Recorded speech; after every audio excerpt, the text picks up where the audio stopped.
The road to the top is a riddle. What will be my destiny? Money and fame are awaiting, but not enough is raining on me. Maybe I should give it all up. How much more can I take? Out here singing to the heavens. When I gonna get my break? I can run this town. Oh, I can run this town. Oh, I can run this town. Oh, I can run this town. How will I get out of the jungle? Everybody wanna stop me.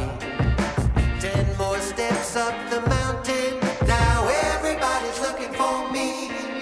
Spend my life in the desert till something changed inside of me.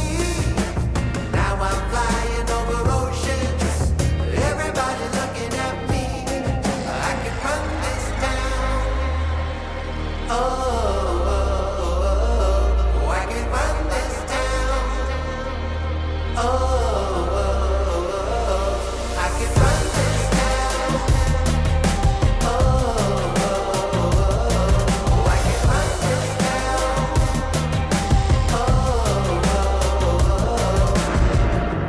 Full power, get louder. I'ma get strong, just watch me. Full power, get louder. I'ma get strong, just watch me. Every hour, no doubter. Gonna hear my song, just watch me. Every hour, no doubter. I can run this town. Somebody give me the key. Oh, I can run this town. Oh, I can run this town. No more doubt about me. Oh, I can run this town.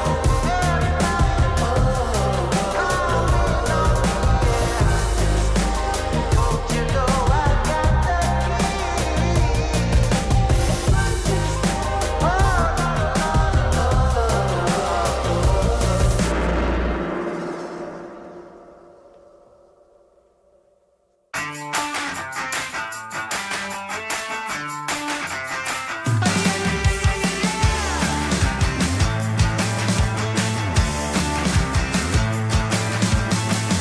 Get up on your feet, this is a shakedown.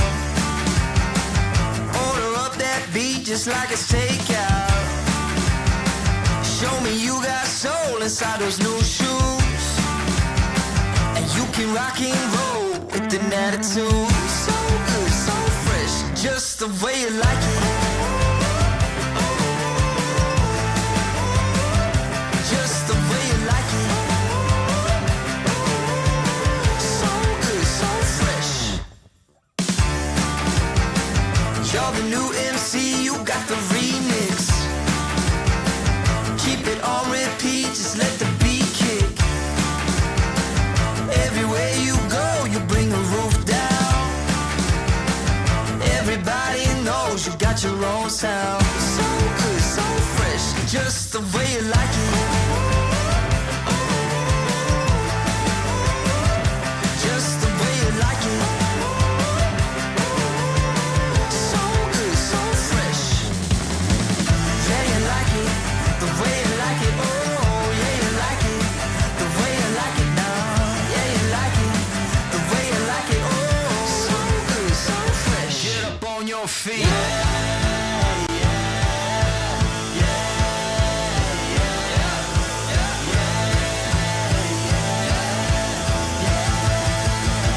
Show me you got soul.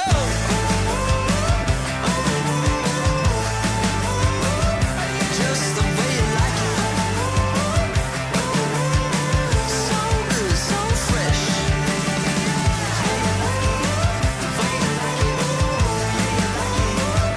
Just the way you like it. The way you like it. So good, so fresh. Get up on your feet, this is a shakedown.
I'll keep going till my speakers can't blow.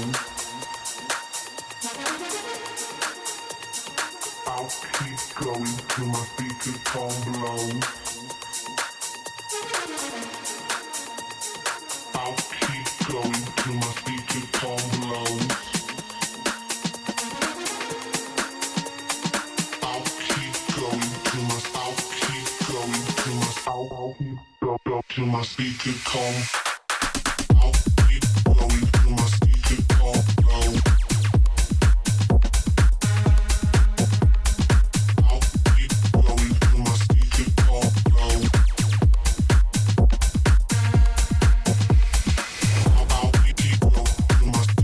I'll keep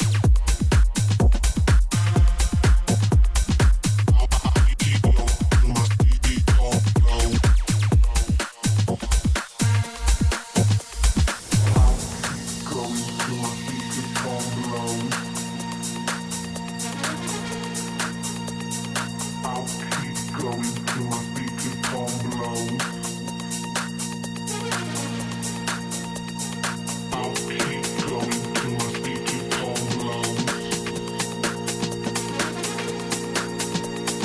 I'll keep going till my speaker calm low. Till my speaker calm. I'll keep going till my speaker calm low. I'll keep going till my speaker calm low. I'll keep going till my speaker calm low.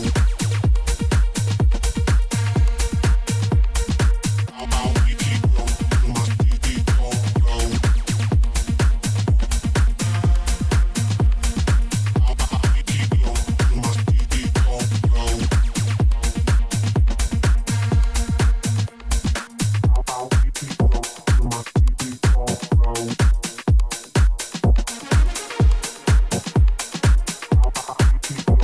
my speaker calm low.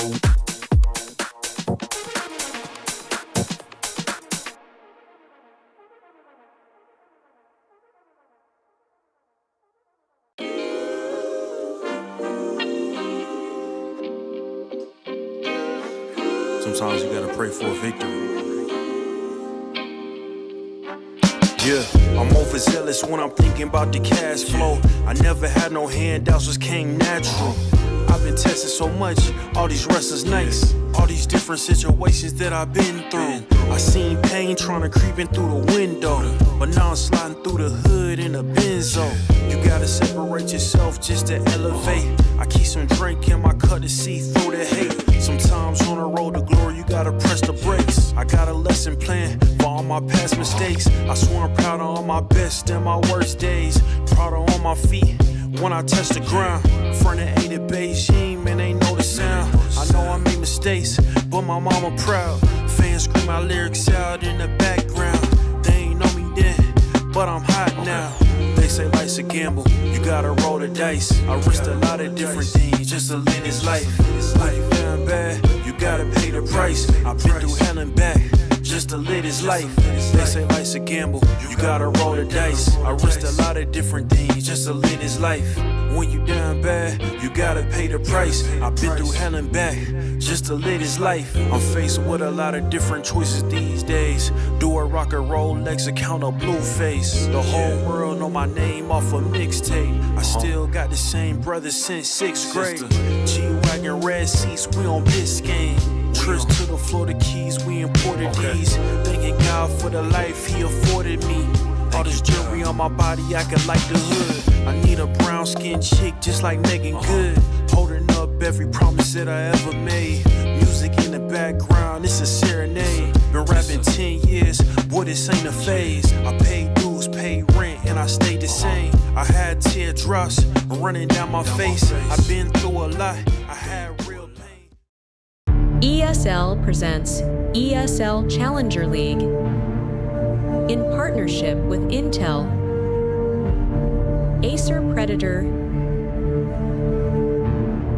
DHL, and Qiddiya.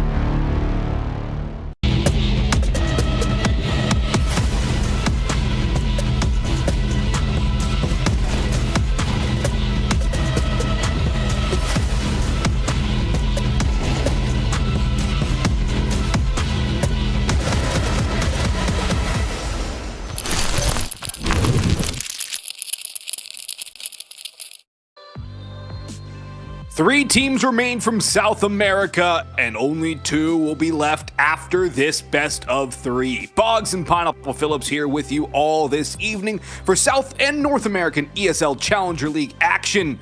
And Nate, this one is a very interesting one between 2 teams not too far separated from each other, with a lot on the line and quite a curious veto. Yes, it is. It's the end, the conclusion of the ESL Challenger League Season 50 South American Cup number 3, the consolidation finals today, and of course Red Canids waiting in the wings tomorrow in that grand final. But here and now we have Gaimin Gladiators and Dusty Roots going head to head. As you mentioned, 2 very similar teams in terms of ranking, a very interesting overall veto, and quite a stage set up for some action-packed Counter-Strike action. Oh yeah, I'm ready for it. I'm loving the action. I'm loving just the finals of these cups. Always makes it for such a fun conclusion to the tournament. And well, as you can see on the screen right now, our first map is going to be Inferno. But let's get to the veto in just a little bit. Nate, when you look at the roster of Gaimin Gladiators, there are some names who have been around for a while. You have Bart, and you have Nakiz, and you have Jota. So he's one of those guys who you really want to look at to be very strong, very good. And then over on Dusty Roots, you have a veteran like Myron, who's been around as well for a long time, Tomi and Fragudi as well. But here we have these vetoes coming through, and with Inferno being map number 1, Gaimin Gladiators actually having that first ban, it opens up a lot of opportunity for Dusty Roots for maps 2 and 3. Yes, it definitely does. Inferno technically should be Gaimin Gladiators' stronghold of a map, but both teams do play it rather often. But it gives, as you mentioned, Dusty Roots a lot of room to work with for those second 2, potentially setting themselves up for a reverse sweep if necessary. As we saw on the graphic, the second map being Nuke, the third being Dust 2.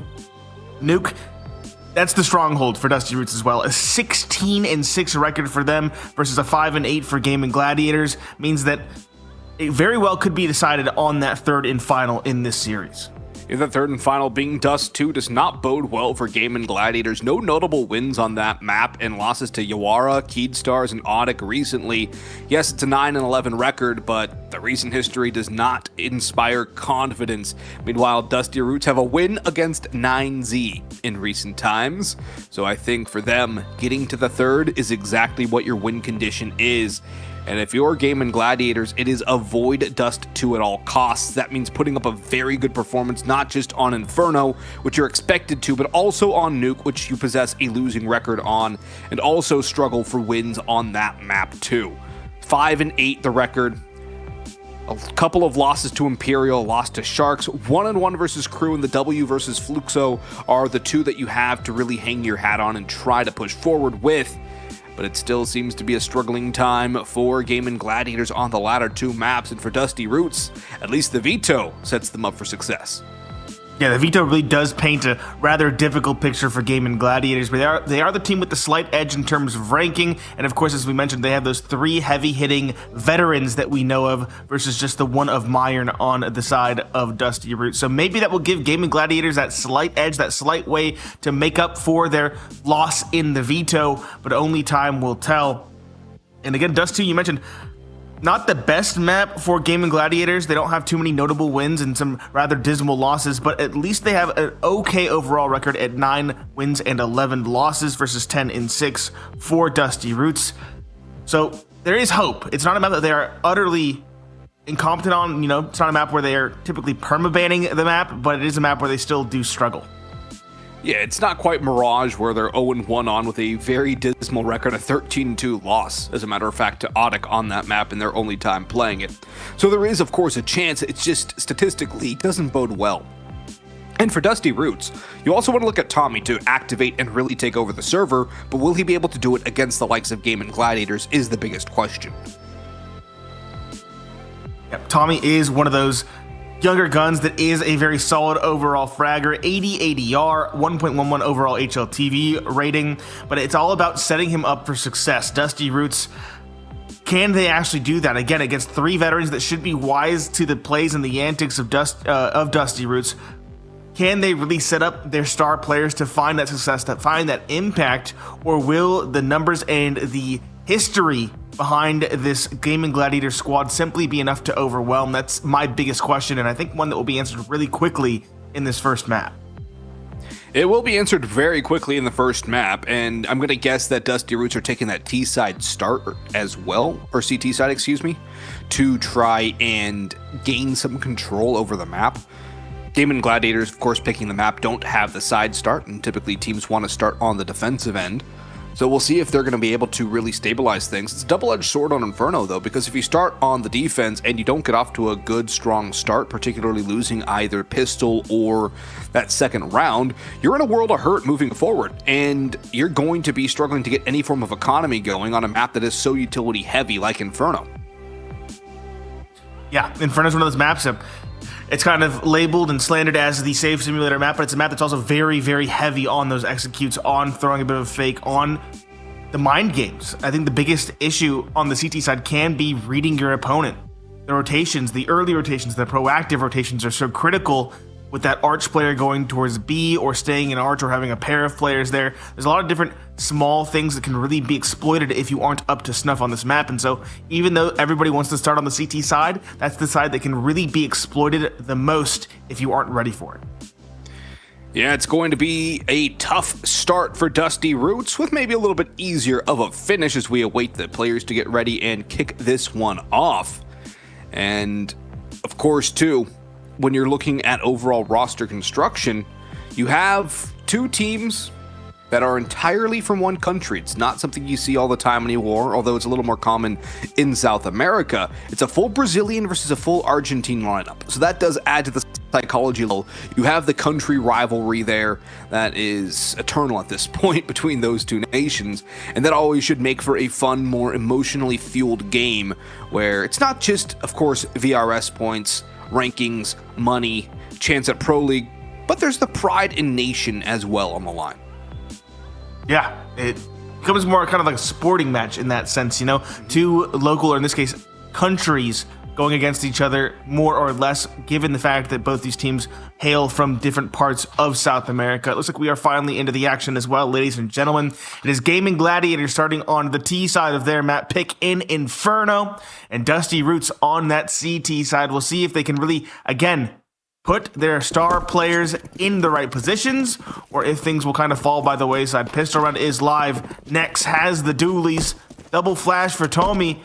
And is there a kit in play? Does not look like it. Two sets of utility on the T side as well. And straight up middle towards brackets is the call for an A play up truck side. Player in pit, player on the balcony. Molotov into pit. And some shots exchanged, but no kills. There's the first. Barthin finds the one in pit. Barthin doubles down, finding two. And that's the A site cracked open. A 3 versus 5. Very much an uphill battle for a CT side with no kit. They need to get the kills early and cleanly. BSD gets the spot in middle, at least one, if not two. And the Keys finding the lone player in CT. That means the round is done. BSD gets one. Fraguti, he does find a single kill for the CT side, but that's all he'll find. Bomb down and a near flawless victory for Gaimin Gladiators in the pistol. Near flawless, they lose one, but that's not really too much of a problem. Overall, it's a strong start. And of course, they need that strong start on their map pick. Need to carry over some confidence into Nuke. So, strong start, anti-force buy, next test. Deagles, armor, 5.7s, and helmets, all across the CT side. And the buy for Gaimin Gladiators is there with the two Galils and the AK. The MAC-10s should not struggle too much if they can close the gap. The problem is those 5.7 headshots and getting close with the Deagles at range. The utility being expended early, though, for Dusty Roots does make it a lot more easy for Gaimin Gladiators to close that gap and get into those personal close quarters combat engagements. Smoke's going down, though. Nade goes out. Tommy ready to pop through. It spams the Deagle and gets his last connection. Only loses about 40 HP, so he'll get the reload off and relocate over towards the smoked off Coffin's position. Bomb plant fountain, though, as rotations come through. CT has 3 now in the blue, and 2 on the A side. Still is interesting as Ferguti nabs another with a nice headshot on the Deagle. Now all the remaining CT side players, all 5 of them, are convening towards CT. Nobody's going banana rotate, which leaves Barthin all alone. Jota and Pit, BSD on site. Jota has a lot of work to do, and he's already wounded. BSD, Jota combine, and Barthin gets another as well, but they're falling like flies, and it's a 1 versus 1. Ferguti on the site. It's not planted for Martin, but there is no kit. And so it's 1 for Gaimin Gladiators. Martin, though, might just go down with the ship. And saved by the bell, quite literally there, as Gaimin Gladiators struggle to close that round out despite having a 4 versus 5 hold on the B site. Yeah, that first kill, pretty important. The second as well really spurs the CTs on for a true attempt in the retake.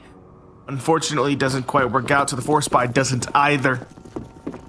That smoke towards Banana, really unfortunate, lands in between the wall and the jump up box, doesn't smoke off Banana proper. So we should have a third Gaimin Gladiator round off the back of that, but they need to focus on keeping it clean and building up their economy on this T side. 2 MAC-10s and a Galil in play, combined with the AKs. And 3 Deagles, so still a real chance for Dusty Roots to get some damage. Tommy getting boosted up over top.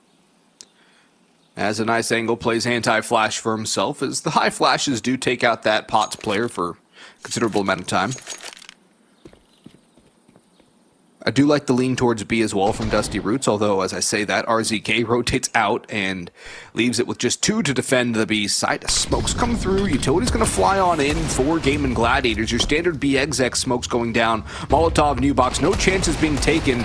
More Utility going over, and the Deagles combine for the opener. Fragudi goes down, but at least Tommy's able to grab one and back away. Fake plant out. Tommy will not spam, or will actually go for the spam a little bit later. That's going to take him down. Tries to stop that plant off the sound cue, but unluckily for him, it's all just a ploy to bait him out. Now the chances for Dusty Roots are far less likely, as RZK will grab one of those Deagles. And the retake, of course, is going to be on. There's nothing to lose. It's more about how many kills the CTs can get, how many reinvestments they can force out of Gaimin Gladiators, whose economy not allowed to stabilize due to the 4 kills in the prior round. And maybe if they can get some exits, get lucky enough to escape with a god. That's a brilliant headshot by Next. Jota is down for the count as Myron around the corner. Next gets 2, playing 1-2, and there's his 3rd. Oh, baby, 4 kills, no time for the defuse, but no survivors coming through, and maybe a gun or 2 salvage. It's not the MAC-10, we'll see. Myron running, grabs a Galil, AK just out of the reach of Next. But what a round for Dusty Roots, and what a round from Next. Yeah, they lost the pistols, they lost the first 3 rounds, but they did very well to damage the T side economically. There's very little to work with. You can see even though they won 3 rounds in a row, they don't have full utility. They have a Galil on SHZ. Very, very difficult investment, and now they're on the back foot going into the first rifle round. Opt for Myron, sure that Galil and Fraguti just to keep a bit of extra cash in the bank if they need it later on. Makes sense. There's a real solid chance for Dusty Roots to get around on the board early, and also interested to see that the op is coming out rather early as well for Myron. Do want to see that op out for Myron, and on the CT side, it makes a lot of sense. We'll see him back away, playing around the corners. Spots a couple of players and lands his first shot. Tommy falls, though, as the Arch players swarm on through. Myron, another one. Lane convergence coming in as well. He'll have to back away on 2 HP. It's a save call now for Myron's op, and Ferguti cannot really do anything to solo take a 1 versus 3 A site. So, 2 players alive for Dusty Roots. The op again living. But Gaimin Gladiators a little bit lucky about that damage onto Myron, because if he has at least half his HP, it's a very viable retake with 2 players wounded, 1 below half. It's going to be the 4th on the board for the Gaimin Gladiators, but none of these rounds have really been that convincing, Nate, and that's a problem I foresee moving forward, not just this map, but with the other 2 in play. Yeah, they need convincing rounds. 3 surviving is the minimum you need to really start building that T economy. They finally got that in this round. But keep it clean consistently to really get that T economy rolling, because if you can get a strong T economy, you can kind of just punish Dusty Roots' defense. Saves hurt all the more as the money just builds up and becomes indomitable. You need to, win 3 or 4 in a row just to break them economically? It's a really tall task to get back into the driver's seat on the CT side at that point. Up stone play from Iron, and a buy around it. That Galil really did prove to be important because now they can reinvest into 2 rifles to drop the team, and it gives them a bye in round 5 despite the loss. Up from Iron, early aggressive, doesn't find anything. Good utility damage though onto SHZ. Straight walk into the smoke middle. Instead it's Fraguti though with the opening, finding 2. Jota and BSD. Myron holding Arch finds the 3rd. Naki's out of the round. And things going up the way of Dusty Roots at long last. SHZ and Bartin, the final pair, both coming up towards A. 1 in apartments, 1 on truck side. No bomb in play, or in hand, I should say. SHZ, realizing that, runs away. Go recover that bomb and see what he can do there.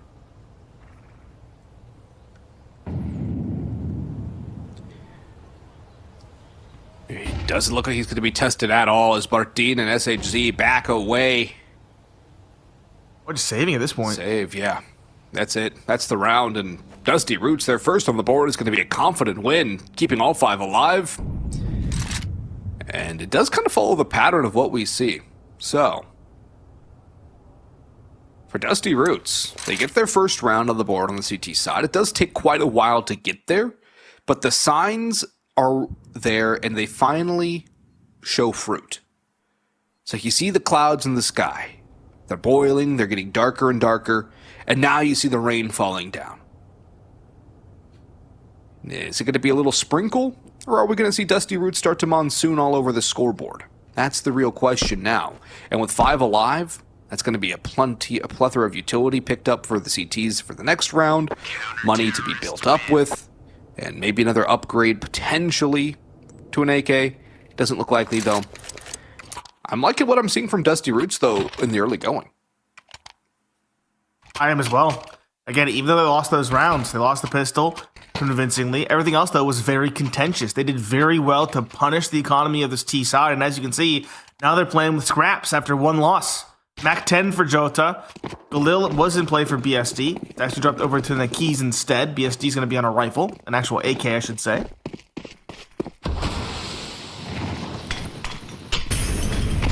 This is a real chance now for Gaimin Gladiator. Or not Gaimin Gladiator, excuse me. Dusty Roots to win a second, keep it clean, and build up this CT economy. They keep this one clean, they'll have a lot of money in the bank already. Next round will be an anti-eco. And from there, they can really get the ball rolling on this defense. Hit their stride, hit their groove. Gaimin Gladiators.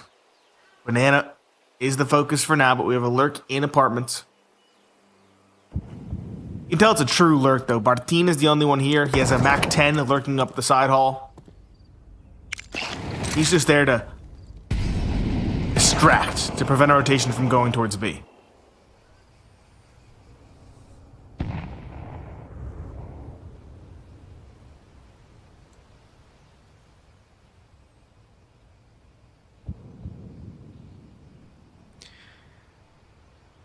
Slow, methodical round continuing from Gaimin Gladiators. Do not have a lot of utility left. When they make their play, it will be all they have left.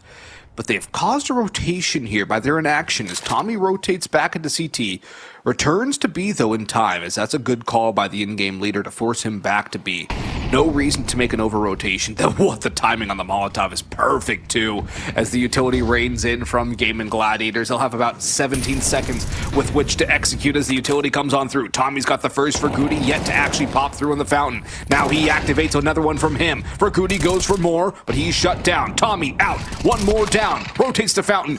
Does not find the grill player, but the time might just have been killed. There is no time. The bomb will not go down, and Dusty Roots will win another via time expiring. And that means no loss bonus for the surviving players. Gaimin Gladiators going to find themselves in a very terrible spot economically, and a timeout forced as well to top it off.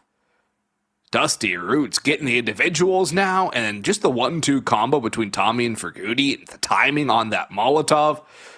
Spectacular CT play. Yes, very solid. That was what I was worried about, though. I mentioned it in the pregame, rotating in the wrong direction. They corrected it there. They pulled the player back towards B at the dying moments of the round, knowing it was going to be one direction or the other, and just play a 2-3. But that's what can be exploited. If they went a little bit earlier when that 4th player was over towards A, The B site's open almost for free at that point, with one player just stuck at the fountain. So, Dusty Roots did well to rotate back around to buy the time. Again, as you mentioned, perfectly timed on the rotation back. And now, Gaimin Gladiators understandably call a timeout because their economy was sent all over the place. 2 players with like $0 in the bank, 100 for SHZ, I should say. So they have to force buy around it because they don't have enough money to buy in the following due to the loss via time.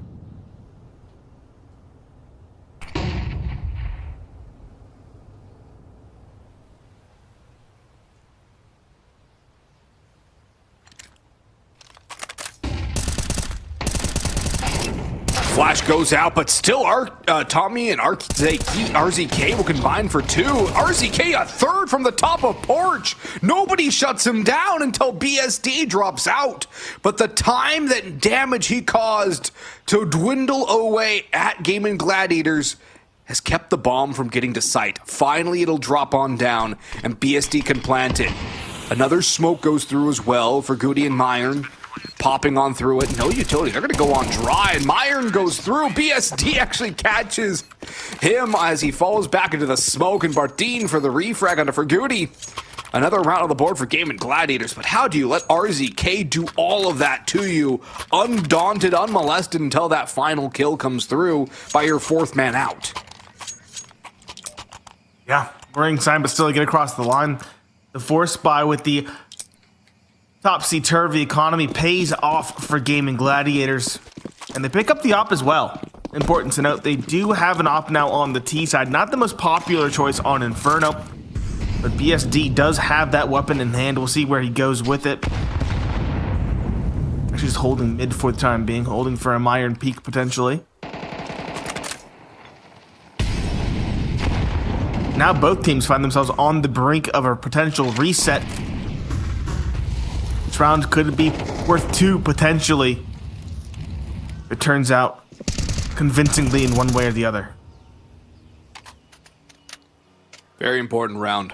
I think more so for Dusty Roots, just because they're on the CT side and they don't have a lot of rounds yet. But for Gaimin Gladiators, it still maintains a level of importance because think of what their half could be if they get this round, and how poor a finish it would be if they don't. Molotov forces players away, but SHZ takes the utility damage in the meantime. Time running down again as Gaimin Gladiators don't really get any activation early. They don't get picks. They're just kind of waited out, and the flash comes in. Perfectly executed for RZK, who does not get that second. That's a good little support flash from Myron. They would have liked to get the second, or for RZK to fall away after getting the first. I think that's probably the smarter thing to do, as BSD's looking for the top Valk player. Myron catches him from the lower angle. And there's a second as well. Jota down. Tommy looking for the last man alive, who's up in bedroom and balcony and in apartments now. They know where he is. 1 for Bartin. At this point, though, don't fight. You don't need to. Good kill from Tommy.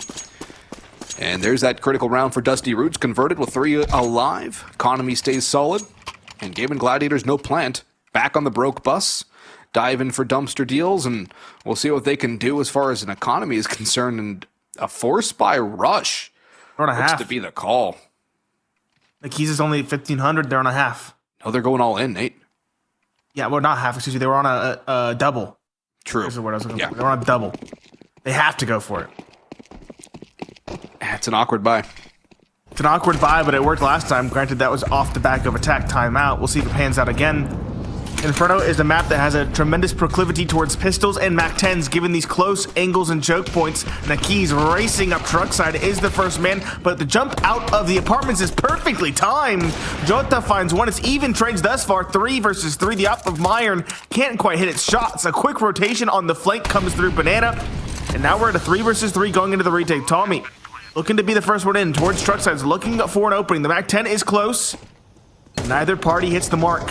Information gained for Tommy. Fraguti, though, is the first one to strike. SHZ down. Fraguti doubling down, leaving just Jota. He's on site. He has the MAC-10 I mentioned can be very deadly up close, but with 3 to worry about, it's too tall a task. It's Fraguti to triple down on the retake. All 3 post-plant kills found for him. Counter and a fourth for Dusty Roots. 3 survive, building up that T side or CT side economy even further. Excuse me. And now Gaimin Gladiators, even with the bomb plant, find themselves in a situation where they have to save or give it a very light investment at the most. Yeah, Deagles. I don't really like that Mac 10 armor for Jota. I think Attack 9 would be a better option, way cheaper. As he dips down into the 1450 category, he's the only player really outside of that strong buy range into the next round. And Gaimin Gladiators are leaning heavily on a bomb plant out of this buy. It's not, of course, a full investment, but there's enough here to do some damage. However, there goes your Mac 10 armor player. Instantly flashed through. Fragudi goes in. And another thing too, Nate, we mentioned the individuals of Gaimin Gladiators, the Bartins, the Jotas, the Nekizes. Look at Jota, 4 and 8. That's a great headshot into Meyer, and he'll have to back away. His nade will catch Tom and Nekis from the dead, but look at the individuals on Dusty Roots. Fragudi, RZK, Next, Meyer, Tommy. They've all had big multi-kills that have gotten either damage to set Dusty Roots up for success in following rounds or won them rounds off of the back of those plays as well. Barthin won on the Deagle, but he only gets that one. Next had victim, and only one casualty for Dusty Roots. They're getting stronger and stronger despite that strong start early. Gaimin Gladiators living off the pistol and now living on a prayer. Dusty Roots, you mentioned it. The damage and the kills and the impact is being spread across the team. Looking at Myron on the op, looking at Tommy with a good couple kills. Fraguti, that round before last comes to mind where he got the 3K on the retake. Everybody's having tremendous impact. Meanwhile, as you talked about, the Gaimin Gladiators, they're heavy hitters. I've been relatively quiet, specifically Jota at 4 and 9. The Keys is at 2 and 8 as well. Those are the legends that we were referencing in the pregame talk, the pregame chat. And they've been more or less absent, or at least struggling in this first half, despite the 4-0 start, as you mentioned.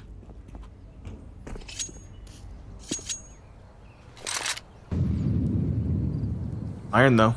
Caught peeking banana early on. That's the op out of the round. Pretty big scalp to find.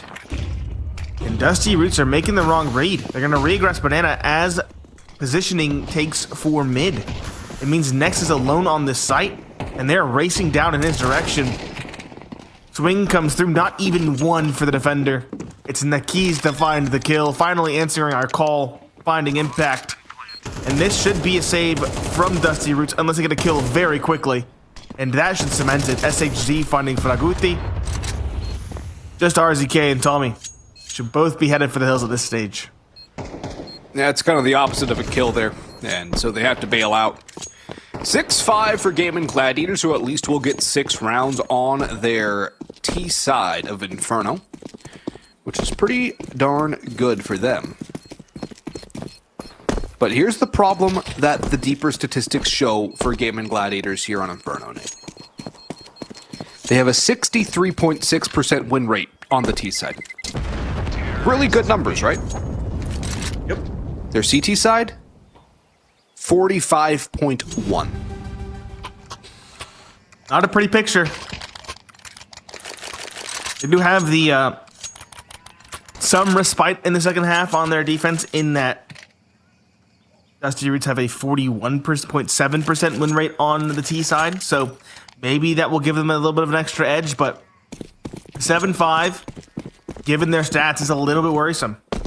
And it still could be a 6-6. Yeah, very well could be a 6-6 here, and given how once the guns have come out, Gaimin Gladiators have not been able to string 2 rounds in a row together, a 6-6 is kind of your likely story here.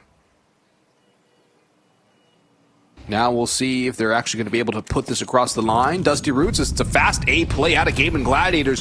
Through fire, they're going to run, slightly wounded, flash in for RZK, but he pops too early. Next falls as well after claiming Jota, as things are starting to spiral a little bit downwards for Dusty Roots, but Myron in the pit. puts one in the body back and a second. What a shot on SHZ. Here's the third and lands it too. Myron putting on a clinic on the op in pit as he is the last one standing in defense. Has a rotation from Ferguti coming over. The flash from Bartine up. He's not sent down. Nade goes in. Good chunk damage, but only down to half now is Bartine. 1 versus 2. Myron, that's a smart fade away as he has cover. The smoke fading. Bartine, time is there, but not his health. What a play by Myron, and it's a 6-6 tie heading into half number 2. We'll see if Gaimin Gladiators have what it takes on defense, or if Dusty Roots can take root on the offense after the break.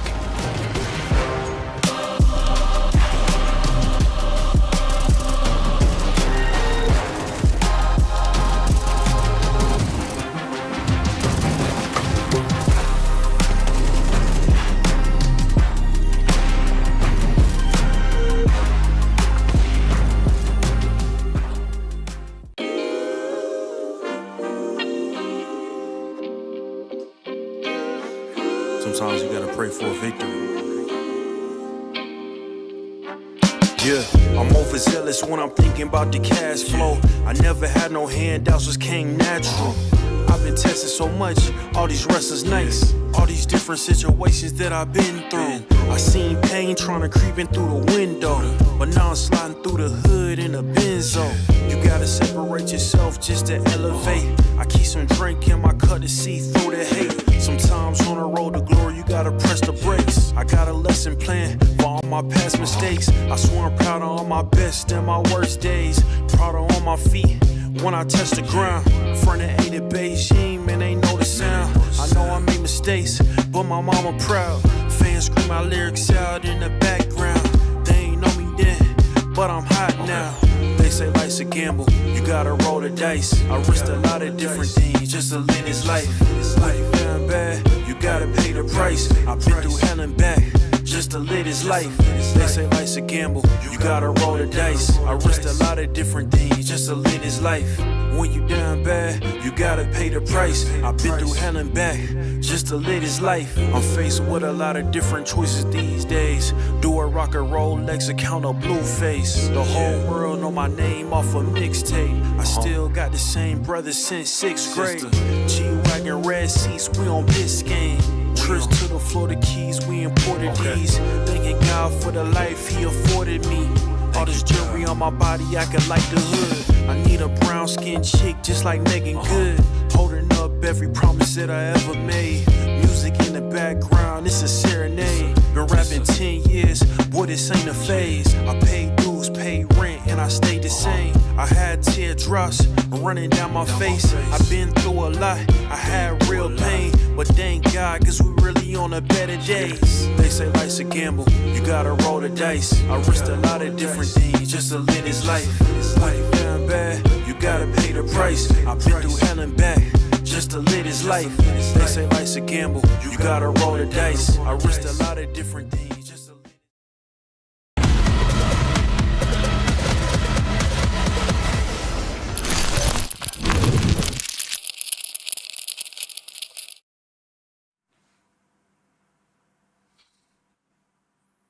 An early slide of a start towards Gaimin Gladiators, a 4-0 lead, ends at a tied ball game, 6-6. Dusty Roots set root and grew to a very solid and respectable halftime score. It's Pineapple Phillips and Boggs on the mic. And now Dusty Roots on the T side of their opponent's map pick. Locks in hand, some utilities spread out across the crew.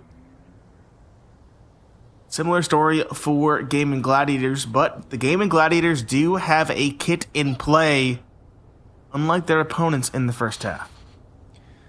Yeah, they have a little more versatility for a retake, but they still have to get the kills required. The double up in porch might be enough to sit these players down as in they run. They're going to get cleared, though, and RZK with the first for Goody right around with the second. No real damage done as well by the double up porch. It's a 4-stack A, and nothing's been done at all. They're getting wiped off the map by the push from Dusty Roots. They're going together. The death ball works. The bomb goes down. And for the first time in this map, Dusty Roots are about to claim a lead as Jota runs for the hills with no way to contest this at all. And what seemed like a perfect setup for an A-pop does absolutely nothing to stop it. Very solid, explosive start for the T-side, much like the T-side start of Gaimin Gladiators in the first half. Tommy leading the spear point at the tip, trying to find the opening. The final, I should say, excuse me. Jota behind the pillar, just trying to find kills, and someone's just running distraction. I love it. I do as well. Clean victory for Dusty Roots, as you mentioned, stealing away the lead for the first time in this map. And taking this first map in the series would be quite the statement from them, given map 2 is their mainstay bastion in Nuke. Yeah, Nuke does not look good for Gaimin Gladiators. We'll look forward to that map in just a little bit. But right now, Inferno is still at play, and for Gaimin Gladiators, you might even say the bulk of their odds rest on this map. It's 5/7s in armor. A full investment from the CT side. No kit this time, Nate. They have smokes, though. They have flashes. 5/7s could be so deadly on the CT side on Inferno. And it looks like Dusty Roots are ready to probe into the 4-stack. There's a smoke from the A side that comes through to Bloom. And that might just funnel Dusty Roots back over towards A. I don't mind this rotation or adjustment at all. They've seen nothing. They have a decent amount of presence towards that A side too. I think these two are at least throwing a bit of a fake. Bomb hasn't gone either direction. That's bombs now finally. Never mind, still just oscillating back and forth, bottom mid. Making all of us out. There we go, that's the information. Tommy goes in with the MAC-10, gets one, spots two more, and that's the call. Dusty Roots not committing, falling back. Very well played by this T side. Unless Martin can find something big here on this entry. Okay, maybe they will go for it. Maybe, yeah, exactly like that. It's just Fraguti alone, 1v3, and he's caught by SHZ spamming away with the 5/7. I was going to say, if he only gets one at most, then I would call a save for Gaimin Gladiators, but the rotation was prompt. The kills, the double from down below by the truck was huge, and that is a game or round, excuse me, stolen away by the Gaimin Gladiators.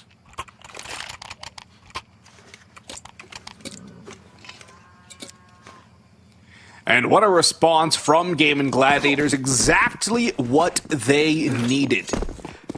A win on the pistols. It brings it back to parity, resets Dusty Roots, and forces them back to the back foot. Establishes more dominance on this map for Gaimin Gladiators, and brings a little bit more chaos to what has really been a pretty stock standard map of Inferno. Yeah, you've had some cool individual plays here and there, but it really has lived and died via the gunfights and via the weaponry advantages. A push up though, Myron. Good flash from Tommy to find the opener onto Nekis. As B-side a little weakened, Jota's in a very awkward spot to exposed back sandbags. Another piece of utility goes high, and Jota doesn't clear it proper, or Ryan rather doesn't clear Jota properly. He'll go back for more, and it's triple dipping or double dipping for Jota. Next does find one on the lurk though, and the A side's actually going to be open enough for a bomb plant. So everything does work, at least for that regard, for Dusty Roots, and maybe a chance for more as it's Deagle's holding tight angles. No helmets though, means they're vulnerable. Molotov's not going to go far enough, but Ferguti's down. Next, 1 versus 3, walks into 2. And so 2 is all he'll find. 8-7 lead back to Gaimin Gladiators right after they lost it. But the damage is done. And the bomb plant coming through, half buy with a full buy in the next round. Dusty Roots are still in it, but it's going to start slipping away from them quickly if they can't put a stop to these bleeding rounds. Yeah, if they can do what they did in the first half, get a lot of kills, keep the economy honest, it's going to punish Gaimin Gladiators even more on this CT side, given the extra investment required for rifle buys and for utility. So if Dusty Roots can do more of the same they did in the first, it will give them a far better chance of closing this gap again, and hopefully, for their own sake, winning the map. But for now, as you mentioned, a half buy. The Eagles and the Tech 9, no armor, no utility. It's all about getting shots, hitting heads, and, well, it's the same call for Gaimin Gladiators. Aggression down alt mid, right into the open arms of the Deagle. 1 for 2 now is Don't give up anything more. Don't give up more rifles. As I say that, RZK drops BSD. Now things can get awkward. Now 3 versus 2. Still, I'm surprised the rifles are sticking around this long, getting so aggressive.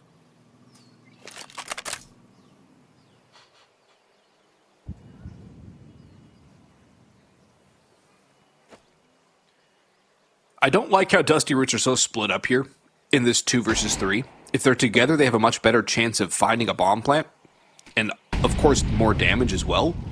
They do have time, and they will reconnect with each other.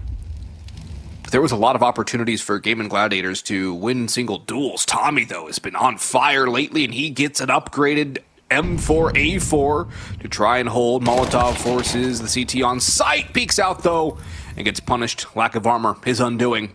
Jota now, looking up. Does catch the headshot as well. I think it was the aim punch again that keeps him alive as Myron had the drop on him. More than likely. So it is. 9-7. Yeah. Lead reestablished with rifles in hand yet again. This is where we saw Dusty Roots really begin to mount their comeback and build their rounds on the CT side. The question is, will they have the strat book required to do so on the T side?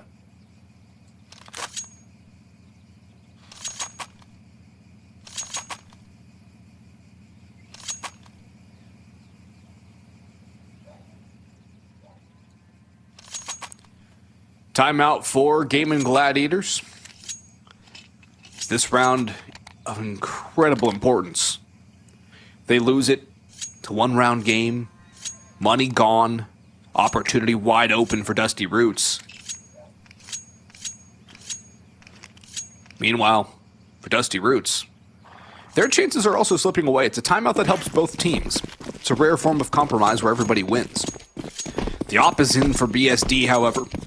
We have not seen him with it at all this game. We'll see what he's going to be able to do with it now. On with it once. He died immediately. He was peeking towards truck side on the T side. I don't think he even fired a bullet. Forgot about that. Yeah, it was very forgetful. He didn't fire a bullet. He didn't fire anything. He did nothing. So for his sake, we'll forget about that. And this will be the first real chance for BSD to work with the op. Yes. He just went ahead and proved to us all that the op is a liability, not a luxury on the T side, and then he went back to the rifles.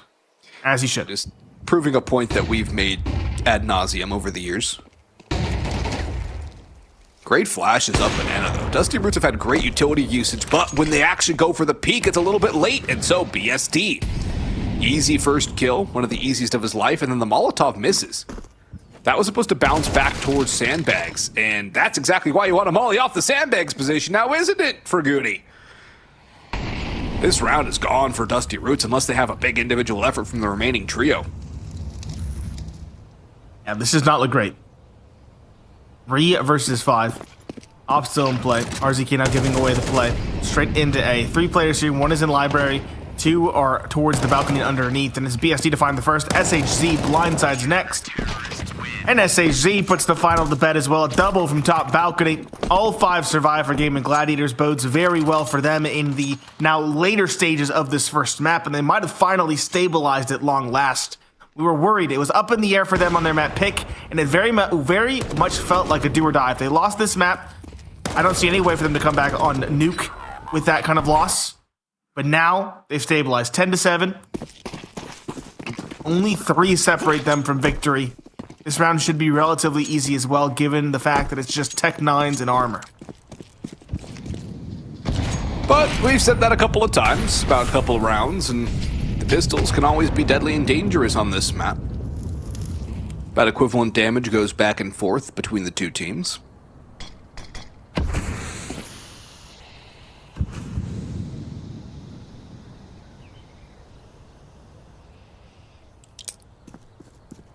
Keep an eye on that banana position as well. Only 1 player over on B. That's Nakiz, and he's very over-aggressive. There was a deagle. Good chance to pick him off at range. Instead, he's just going to go for a safer jump spot. Tech 9s would have to close the gap and catch him off. He'll have enough utility, though, to back away safely and buy time for rotates. And an interesting call here by Gaimin Gladiators. Now they'll rotate the extra 2 players. I thought they were going to rotate the extra 1, but I think they were leery of a fake, and they might just get double faked here. The boost goes up. Back. Yeah. A 3-2 is about the best you can hope for in this situation. No reason to gamble stack against the pistols. No reason to at all. 4 towards brackets, 1 in the apartments. See, you care about this jump out. Yeah, with the op being overrun as well. Now things are awkward for Martin, who's full flashed. He has some support, but he's run down. SHZ also only good for 1, and this A-site defense is a disaster.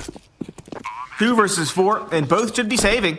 One's still on B, one's in library, maybe looking to hold these weapons so they don't get recovered by the Tech 9 wielders. That is a tremendous round for Dusty Roots to steal. 2 away from closing the gap, not closing it out. This gives them a lot of life and keeps the economy of Gaimin Gladiators quite humble. That's a very important part as well to mention. One of the casualties does have 5,800. And oh, there goes Jota Knight. Little peekaboo peek from RZK. Tosses a gun in for a teammate to grab. And Nekis is going to try and at least steal away a saved weapon, potentially hiding on Speedway. Runs right into Myron, but now there's 2 on the other side of him. He's going to have to try and fight his way through as they already bring around the Rosying, and Next catches him around the corner. No survivors for Gaimin Gladiators. Yeah, they have 3 players with a good amount of money. The other 2 are going to struggle. Utility is going to be an issue. And another part that is something to worry about too. There's nothing left economically for Gaimin Gladiators into the next round if they lose it, or even if they win it with a lot of casualties. Dusty Roots are keeping themselves within striking distance. They're keeping themselves in this map. It's a scary thought, scary prospect for Gaimin Gladiators. On their Bastion map, their main hope in this series too. This is. Ooh. Nice hold in the apartments though. Martin holding towards the balcony. The op holding down below towards the stairs. Early opening, they don't overstay either. Next is here, and I believe you heard the jump as well. The op posted, BSD does not miss.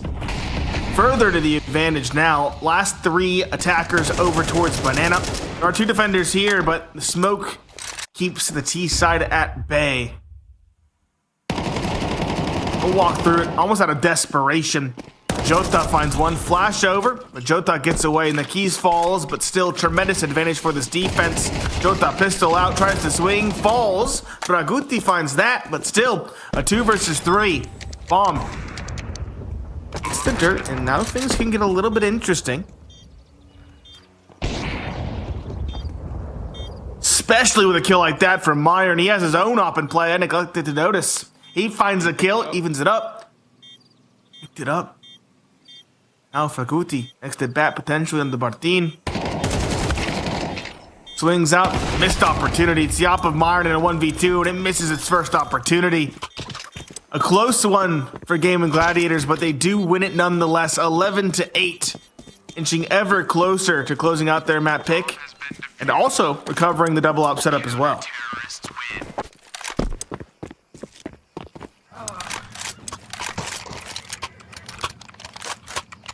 Now, you have to imagine it's a completely different scenario if the op is the one that's not stuck second oranges. The rifle has a much better chance of winning the multi-frag duel there than the op. The op, even if he gets the first kill, Myron's done. There's no way he gets the second. So, for Dusty Roots, it's a bit of a positioning snafu, and they find themselves down by 3 again. Gaimin Gladiators 2 away from closing out their pick, despite a bit of a scare. And no op for Myron. A double op? 4 Gaimin Gladiators now? Jota and BSD both on the big greens. And Jota's definitely woken up in this second half too. Up to 11 and 15. Tied with BSD for kills. Martin and SHZ leading the pack though on the CT side. In fact, leading the entire server. Nekis 5 and 13 on Jota's op. Swings and misses. Strike 1.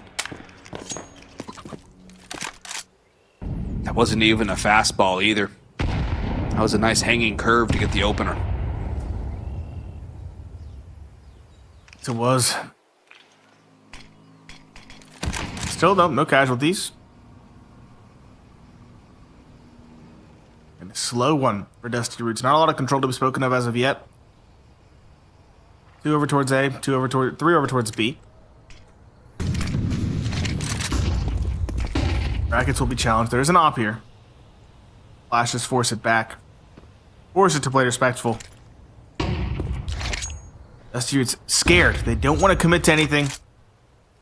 Just showing presence. It looks like the play is actually going to be towards B. All 5 now congregating. Only 2 defenders here. One's towards the fountain, one's towards dark. Op is on the fountain. Flash over. Op peeks, misses its shot, but it gets away in the smoke. Nakiz, though, not so lucky. Tommy is the one to find that player towards dark. And now the op could just get overrun outright. Jota playing in the smoke, caught. BSD gets one in the chaos, but still, the site has fallen and the CT side is down by a player. BSD won Meyer in an immediate trade. BSD trying to dig his way back into this round, brings it back to even footing. He's found all 3 thus far. He's on for the ace. But they're both approaching from CT, and it's a good crossfire from the T side. BSD blindsided by RZK, and that should be the round unless Bartin can pull off something miraculous. Knows, he has an idea. He has, but it's blindside for blindside. At Nex peeking up, catches him from behind. Dusty Roots aren't done with this map yet.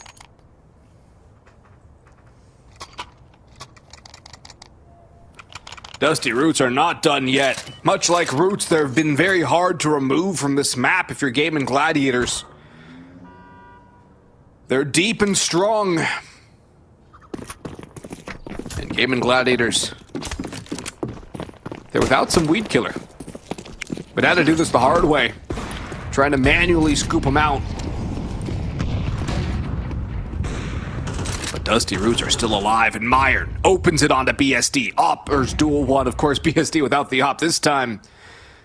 Meyer still gets the opening pick. Big advantage, and that's the scout down. Jota will have that. But RZK now the next in line. Creeps on through the balcony area. Bartin on the other side is in a very good spot to try and pop his head. But it all comes down to timing and whether or not Dusty Roots really want to end on A. They don't have to. There's plenty of time for them to rotate away. Plenty of time for them to go to B. A commit though is on. Jota misses the shot blind. Nades come through. And it's all part of a ruse, I think. Dusty Roots looking back towards B, and they've seen a couple of players on the A side. No reason to risk that push. Back away, but it has to be quick if they do this rotation, Nate, because the time they're killing is going to allow the rotations of the CT side to stabilize and rebalance things. Yes, it is. I thought first they'd just run back towards B, given the fact they heard 2 towards A, but it's not the case. They're throwing something sophisticated. And thankfully, it doesn't come to bite them. 2 towards Arch. 3, we're thinking about going towards B, but now the A side's been cracked wide open. Goal. Over towards the Arch to find all 4 A defenders, leaving just Nakiz in towards construction.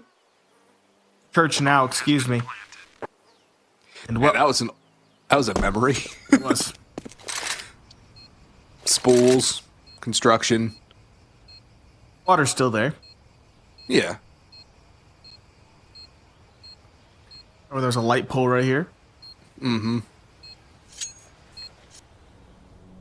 Map was so much more dark. Back when there was a car on car. Exactly. There wasn't that full deep mailbox cubby. There was the actual pillars and all that on the walkway that side too. Yep. It's a nice. Banana was actually small. Yeah, Banana was tiny back in the day. He's. I don't think he'll live. Well, actually, they're letting him live, I should say. Yeah, don't want to fight that. No reason to. Dusty Roots have set themselves up for an 11-11 scoreline. Things are getting worrisome for Gaimin Gladiators. They haven't called another timeout yet, but I believe they've used 2 of their 3. Always saving that for a very critical juncture further on, just in case.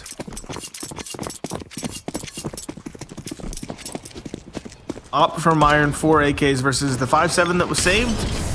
And nothing else. He dropped some flashes over to BSD. That's all we see invested for the CT side. Next.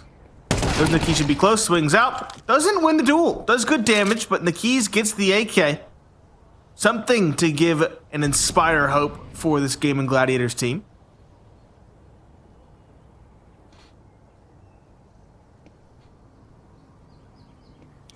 He is down to 38 HP, though. And there is no armor on anybody else. So it all does come down to him. For some USP kills, as Tommy should have had an opener. Finally gets it for Goody. Quick on the kill on the CHZ, popping through the smoke. Rotations are here, but Baratine tagged low. The nade on the BSD does extra damage. And the health is falling away, but Neki is a second one. This time with the AK. BSD peeked on, not put down. He's done more damage. Tommy's going to back away and has to be very careful. It's a 3 versus 3, and there's a lot of time. The lack of a kit, not yet a problem for Gaimin Gladiators. And there's Nekis for a third. Danger zone time, but Myron and Vergudi just about stabilize it. Nekis running away. He can do no more in this round, but maybe an exit. And saving that AK, not going to be his MO. He wants the kills. Yep. Indirectly. Oh. Well, I guess Thought not. he got the exit. I thought for sure he got the kill by virtue of the bomb. Yeah, a couple of times it's been close with the bomb, but Dusty Roots are living by the skin of their teeth. Yes, they are. Their economy is ball game, quite Nate. solid. It is a tied ball game. The difference is the Gaimin Gladiators have put it all on here. They lose this, they're down 11-12, and they have next to nothing against Matt Point. I can't say I hate that idea, because why concede overtime? Why play for overtime? We could play for a win. Oh yeah, and it's their only option. Yeah. It just means it's going to be really bad if we get to that next round and they didn't win it. Yep.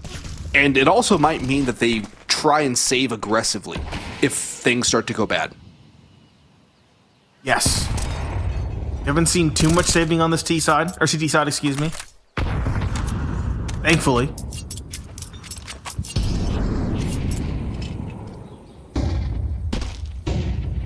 Looks like most, if not all, the pressure's on Banana. 3 are here, 4th is bottom mid, 1 lurk in towards the apartments in next. It's just the A pushes, keeping an eye on that.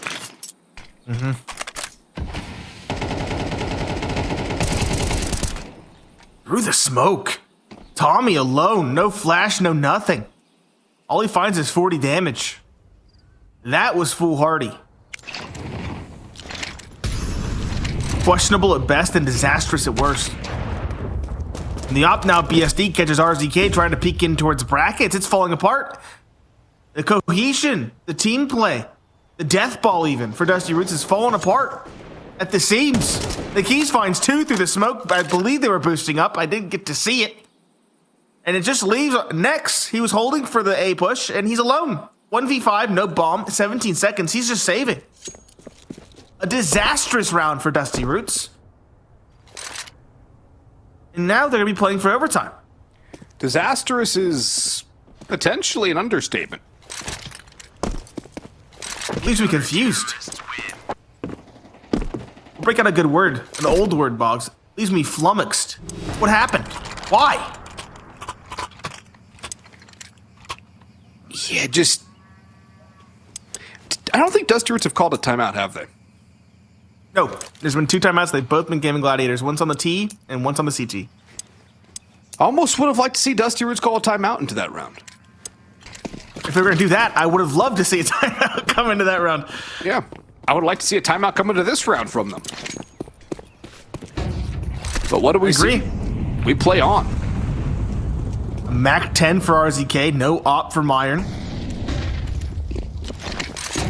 And it looks like a death ball out towards mid, towards brackets. Straight towards the arch. SHZ, 1,000 cuts, but not dead. Player in towards wine now. Ooh, it's all ugly. The sprays are not connecting. So much damage to both teams, but still, it's 10 alive. Yeah. Well, there's the first Spartine. Tommy trying to work his way around. Has a couple of different angles to keep an eye on. One site, one mini pit. And he wisely doesn't overextend, relying on his players on arches to try and get something going, but it's a 5 versus 3 for Gaimin Gladiators, looking to shut down Dusty Roots and finally uproot that tree. Tommy 1 for 1, but mired. Crisp on the headshot, looks for more to get stuck on the fight. Nekis next in a 1 versus 3, has done the first he needed. Pops out the bomb, goes back to his gun. Goes back to the bomb, holds it, out on sight are the CTs. He's not gonna live here as the bomb goes down, but Jota doesn't matter that he got the kill a half second late. A win is a win, and a narrow one for Gaimin Gladiators as they escape on their map pick, up 13-11. Dusty Roots hung in there literally until the end. But Gaimin Gladiators are able to battle back, wounded, bloody, hemorrhaging all over. But their map is theirs. That leaves us up for Nuke as map number 2. That was a crazy end to this map. No other way to put it. It was 12-11. Chaos towards the arch side. The Met 10 does so much damage. The player at Wine does so much damage. Spraying all over. Utility all over. But it is Gaimin Gladiators who thrive in the chaos, who take their map pick as we expected. But it is a bloody and bruised Gaimin Gladiators playing a brawly style that is not the clean, consistent, and very coordinated CT&T stuff that we expected to see. Rather, it was a bloody brawl to the very bitter end, and I'm not sure that instills confidence going into the next map of this series. No, it doesn't, especially given how good Dusty Roots are statistically versus how mediocre Gaimin Gladiators are on the map of Nuke. So there's a lot of questions to be answered for Gaimin Gladiators. For Dusty Roots, I didn't expect them to hang in as long as they did on Inferno. In fact, they exceeded my expectations on that map. So the onus is now fully on Gaimin Gladiators to prove that they deserve to play Red Canids in the final coming up tomorrow. Because if not, Dusty Roots should have a date with the Red Canids. And we'll have Flora versus Fauna tomorrow. But the Gaimin Gladiators, they hung on. That's some mental fortitude that they needed. And when the going got tougher, their individuals woke up in the end. Yes, they did. And that's arguably the most important thing, but I have to agree with you. I think Gaimin Gladiators were ready. They were expected to win this map, but I do think I learned more about Dusty Roots as a result. I'm more hot on Dusty Roots going into the series simply because they proved that they have what it takes to stick around to the bitter end on their opponent's map pick. However, as we mentioned, it's a best of 3, not a best of 1. We still have Nuke waiting in the wings, and when we return from the break, we will have that second map in this best of 3. Will Gaimin Gladiators tighten things up and win it in 2, or will Dusty Roots fight back and send us to the third? We'll see when we return from the break.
till my speakers come below. I'll keep going till my speakers come below. I'll keep going till my speakers come below. I'll keep going till my till my speakers come. I'll keep going till my speakers come below. I'll keep going till my speakers come below.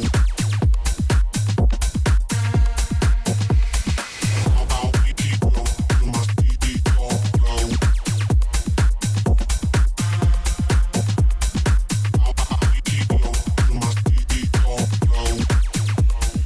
come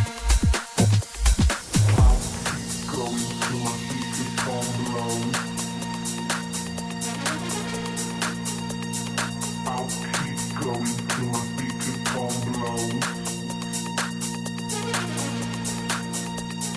I'll keep going till my speakers come below.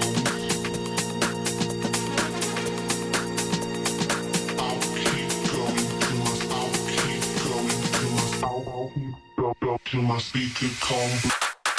I'll keep going till my speaker come below.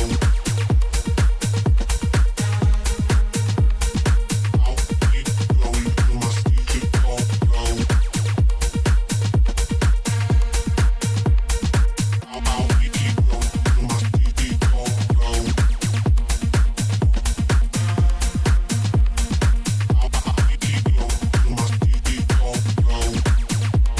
I'll keep going till my speaker come below. I'll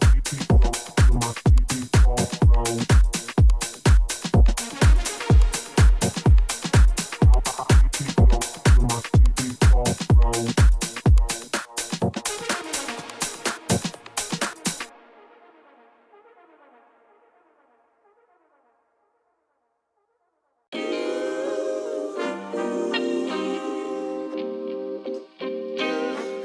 Sometimes you gotta pray for a victory. Yeah, I'm overzealous when I'm thinking about the cash flow. I never had no handouts, just came natural. I've been tested so much, all these wrestlers nice. All these different situations that I've been through. I seen pain trying to creep in through the window, but now I'm sliding through the hood in a benzo. You gotta separate yourself just to elevate. I keep some drink in my cup to see through the hate. Sometimes on the road to glory, you gotta press the brakes. I got a lesson plan for all my past mistakes. I swear I'm proud of all my best and my worst days. Proud of all my feet when I touch the ground. Front of 8 at Beijing, man, ain't know the sound. I know I made mistakes, but my mama proud. Fans scream my lyrics out in the background. They ain't know me then, but I'm hot now. They say life's a gamble, you gotta roll the dice. I risked a lot of different things just to live this life. Life down bad, you gotta pay the price. I've been through hell and back just to live this life. They say life's a gamble, you gotta roll the dice. I risked a lot of different things just to live this life. When you down bad, you gotta pay the price. I've been through hell and back just to live this life. I'm faced with a lot of different choices these days. Do a rock and roll Lex account of Blueface. The whole world know my name off a mixtape. I still got the same brothers since 6th grade. G-Wagon red seats, we on Biscayne. Trips to the Florida Keys, we imported these. Thanking God for the life he afforded me. All this jewelry on my body, I could light the hood. I need a brown skinned chick just like Megan Good. Holding up every promise that I ever made. Music in the background, it's a serenade. Been rapping 10 years, boy, this ain't a phase. I paid dues, paid rent, and I stayed the same. I had teardrops running down my face. I've been through a lot, I had real pain. But thank God, cause we really on a better days. They say life's a gamble, you gotta roll the dice. I risked a lot of different things just to live this life. Life down bad, you gotta pay the price. I've been through hell and back just to live this life. They say life's a gamble, you gotta roll the dice. I risked a lot of different things just to live this life. When you down bad, you gotta pay the price. I've been through hell and back just to live this life. What's a life without sacrifice? Sometimes you gotta thank God and just roll the dice. Pacino,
The road to the top is a riddle. What will be my destiny? Money and fame are awaiting, but not enough is raining on me. Maybe I should give it all up. How much more can I take? Out here singing to the heavens. When I gonna get my break? I can run this town. Oh, I can run this town. Oh, I can run this town. Oh, I can run this town. How will I get out of the jungle? Everybody wanna stop me. 10 more steps up the mountain. Now everybody's looking for me. Spend my life in the desert till something changed inside of me. Now I'm flying over oceans. Everybody looking at me. I can run this town. Oh, I can run this town. Oh, I can run this town. Oh, I can run this town.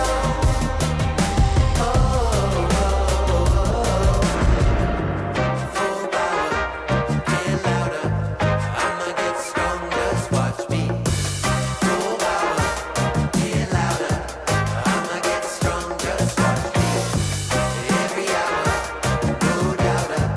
Gonna hear my song, just watch me. Every hour, no doubter.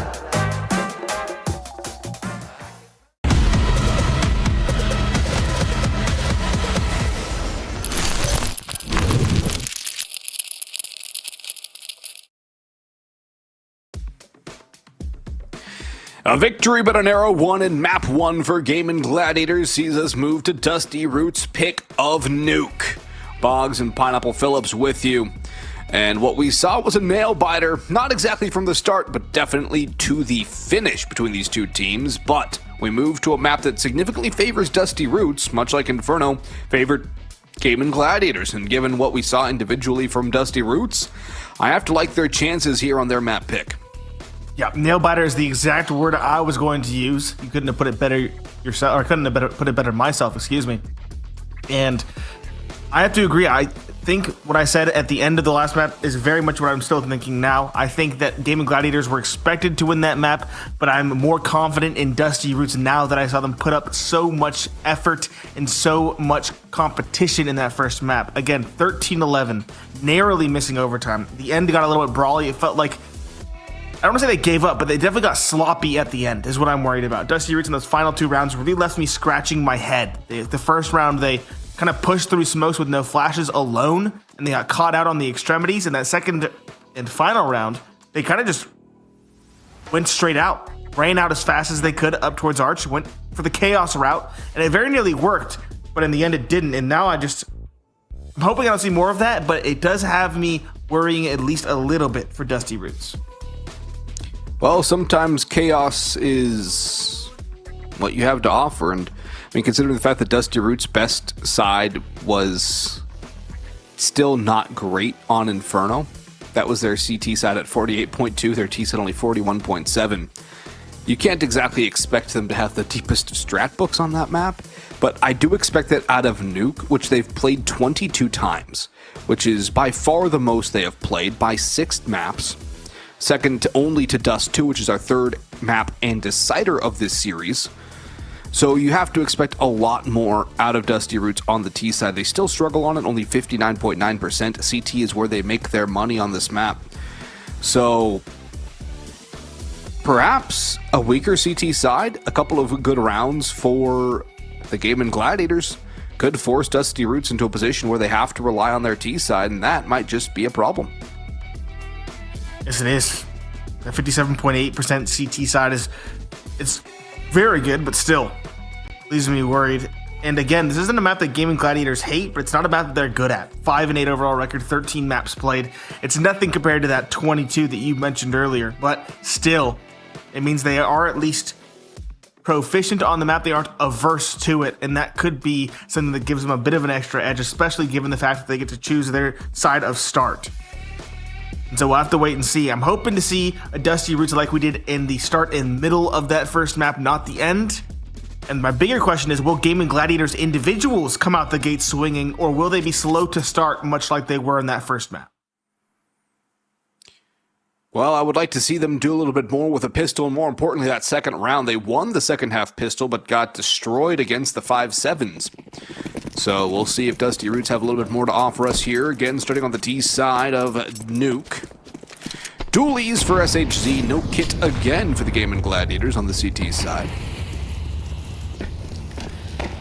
Flash out, neck ease, damage significantly, getting all the information on the sound cues, but still no spots for anybody. SHZ, caught between a rock and a hard place. It's BSD to get one, but only one.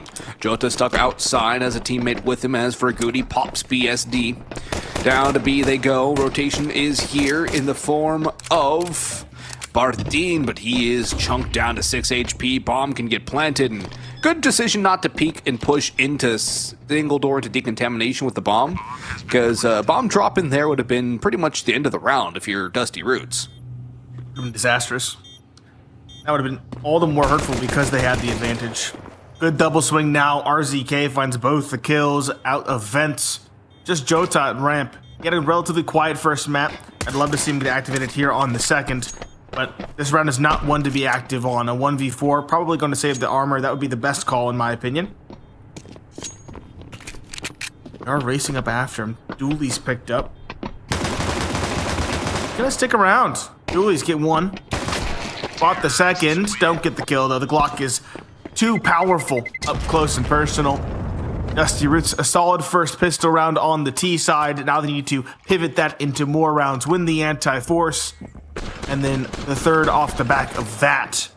That will really get the ball rolling for, again, their weaker side on their map pick.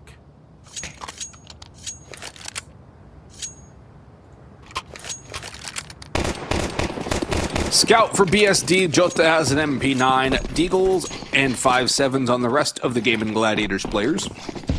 Galils for the entirety of the Dusty Roots lineup, not relying on SMGs or much on utility. They're going for kills. Kills alone. Let's see now what goes on. And there's a nice push from Tommy. 2 down in secret.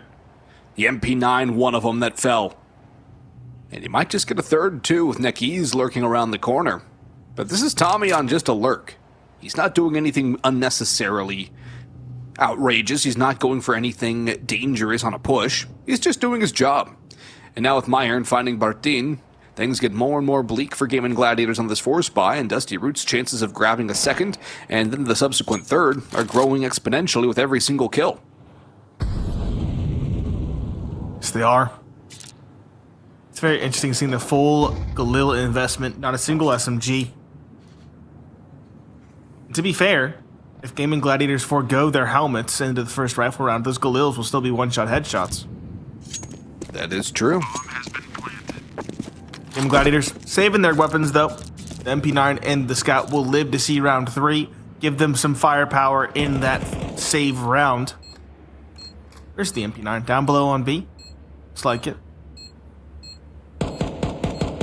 There should be no real contesting from Gaimin Gladiators. They should survive, as should all of Dusty Roots, unless they get really keen on hunting down these weapons.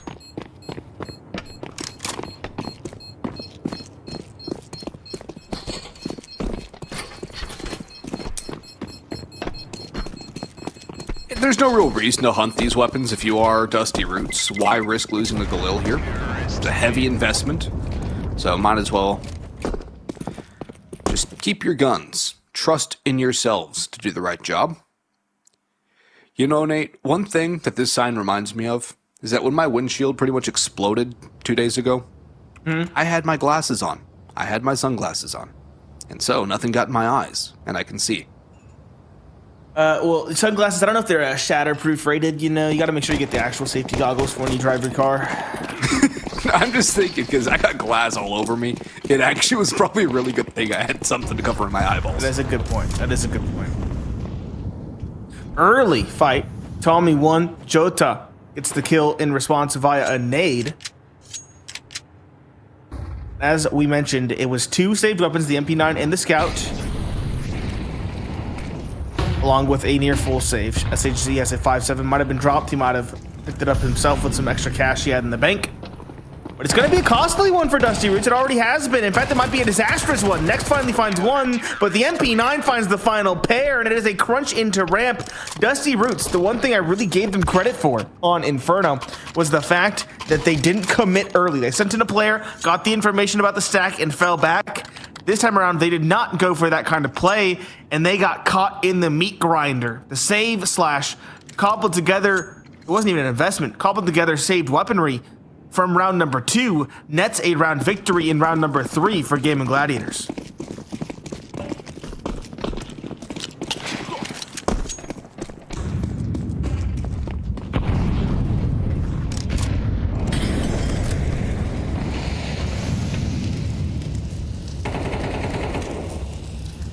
Sprays are going back and forth.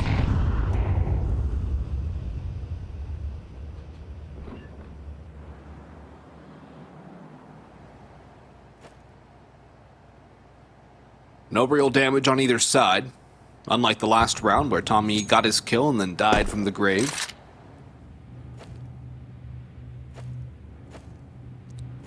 Stable start for both sides as time begins to dwindle down towards the minute mark.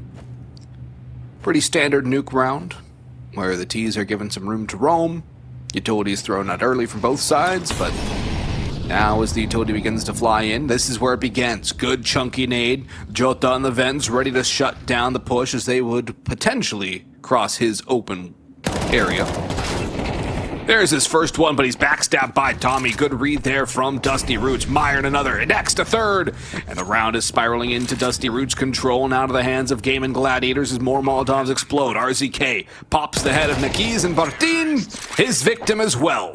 Only one casualty for Dusty Roots as they isolate the round victory for Gaimin Gladiators and get back on the board, back in the win column, and back in the driver's seat of this map, their pick. BSD they're going in, Nate.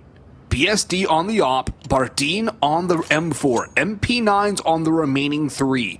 Utility is not fantastic. What do you think of going in for a hut push, lobby crunch sort of deal with those MP9s backed up by the op potentially at ramp? Could definitely work. Maybe get up close, hold for a bit of a stack. Might be another call they can go for as well. Stack outside of the hut instead of stack in ramp like we saw get their first round on the board.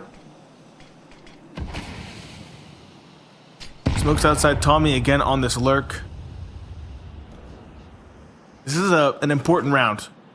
Gaimin Gladiators win this, they get a second and some upgraded weapons. But if they lose it, they're going to be down 4-1 and likely 5-1 off the back of it. At that stage, they should definitely be calling a tactical timeout.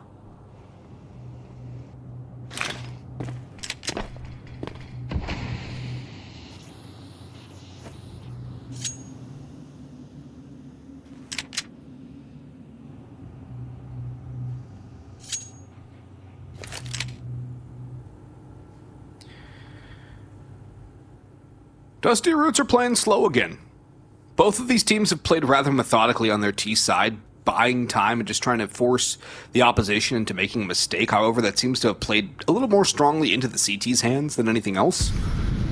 And neither team has really made too much of an adjustment in that regard either. Look at the lack of utility, though, for the CTs at this point.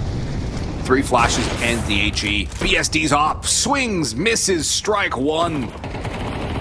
Not exactly a miss he could afford. Goes back for a second. And he strikes out looking as RZK sprays him down.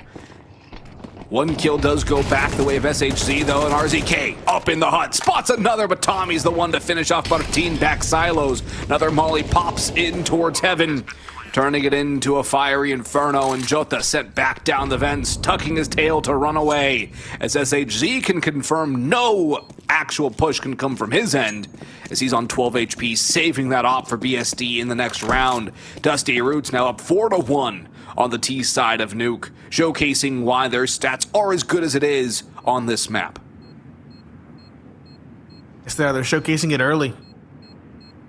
It's very interesting. You talked about it being a slow round, and it was a very slow round. But normally, when I think of a slow round on on Nuke, I think about spam, non-stop spam, early utility smokes for cross, even more utility being used in the outside yard, lots of flashes, I'm expecting like 2 magazines from every player being expended in the first 30 seconds, and then things slow down. We're not seeing anything like that in this one. There are some bullets exchanged early on, but beyond that, it's nothing like the Nuke that I'm used to seeing. It's far more respectful, far more slow, in a literal sense, and a lot more quiet. Just, again, something I've not seen in a long time on Nuke.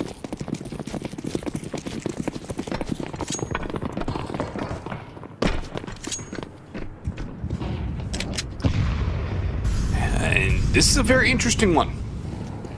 And it's a half buy for Gaimin Gladiators now, with those MP9s and the op saved. Gaimin Gladiators look very uncomfortable on this map, but BSD does find the opening through the smoke that gives an advantage over. In the meantime, though, Dusty Roots have crept down below. They're finding ways in the back lines.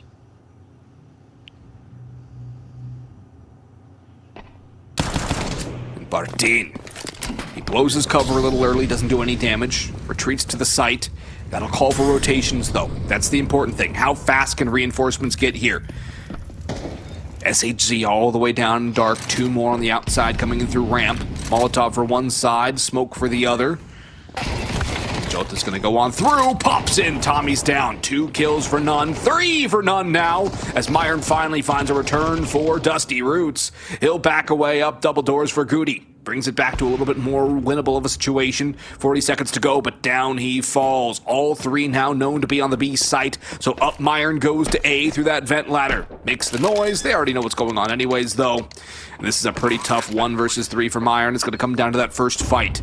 Can he win that duel and clean? Tucks into hut, bides his time. 2 in heaven, 1 coming through mini. SHC that one. The op's out, and it does not fall. The MP9 up close. It's a messy duel, but it's 1 and 3 alive for Gaimin Gladiators to get their second on the board here on the CT side. Both wins come on save rounds. Yeah, and the thing is, too, the rounds that Dusty Roots are losing are rounds where they just get plucked apart by some duels, and it seems like they just got caught napping on these rounds. Yeah, not doing their due diligence, caught napping, being a little bit too complacent. They are most certainly losing them in ways they shouldn't be. Yeah. That gives Gaimin Gladiators hope at the very least. It's still not the best start for them on the CT side, down 2-4, but it is recoverable. It is still possible. And given the opportunities they've gotten, they can now potentially reset this T side, which is very surprising given, again, how little has been going their way.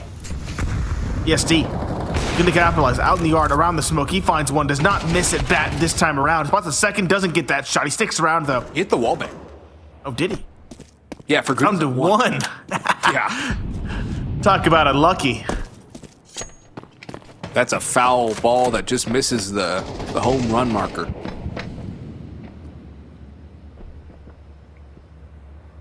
Real unlucky. Very. 4 versus 3, though.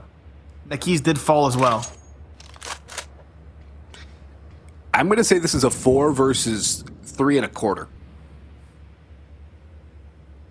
That's fair. For good, he's essentially dead. Also, I would like to mention that both Nekis and Bardeen are 0-5 to this point.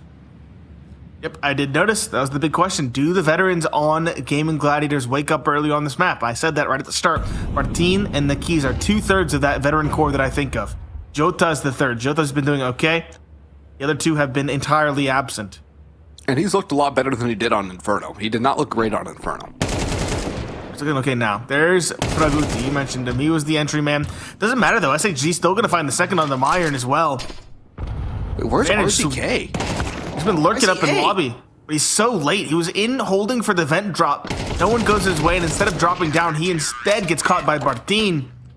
And SHZ triples down, and the vent's finding next on site. Again, too disjointed, too far apart, getting plucked apart alone. And that is what Dusty Roots' main issue is. They're just not quite cohesive enough to go for those kinds of sophisticated, multi-pronged attacks. It's coming to bite them. They're overthinking, they're overcomplicating things, and much like a Panzer, too much engineering led to a lot of problems. Sometimes you just have to be a Sherman, Nate. It's not going to break down, it's going to work, and if something does happen, it's easy to fix. Talking about World War II tanks, you could just talk about modern cars. Jeez. Just as long as we're not a T-34, we're all good. True. Pistols and one hero AK. That was on Tommy, and he's already out of the round. It'll be picked up, but no one has armor. Actually, Fraguti does, but he's already down to 55. Ooh! Next, That though, was crisp. that was crisp. He's at a quiet map, but he beheads the op at ramp. The AK actually proving to still be useful even without armor. It is if you do that. It's true. As long as you don't get aim punched. Yeah. As long as you hit the one-shot headshot, doesn't matter. Keys, and he gets one. Good trade from Fraguti, but a very good trade as well from Jota. Martin, top of hut, finds the penultimate and the final. Next again, no body armor. He got aim punched into oblivion without finding that headshot. There was no chance for him in that round. 4-4. This Gaimin Gladiators turn things around in a big way. And there's still room for them to build an advantage for the second half. It's only 4-4. 8-4 is still theoretically a possibility. And given the rounds the Dusty Roots have been just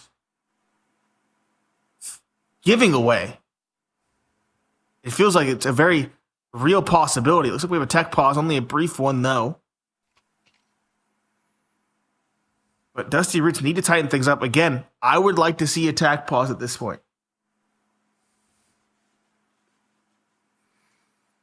I would as well, but Dusty Roots seem allergic to that. They do. Not called attack pause this entire series so far.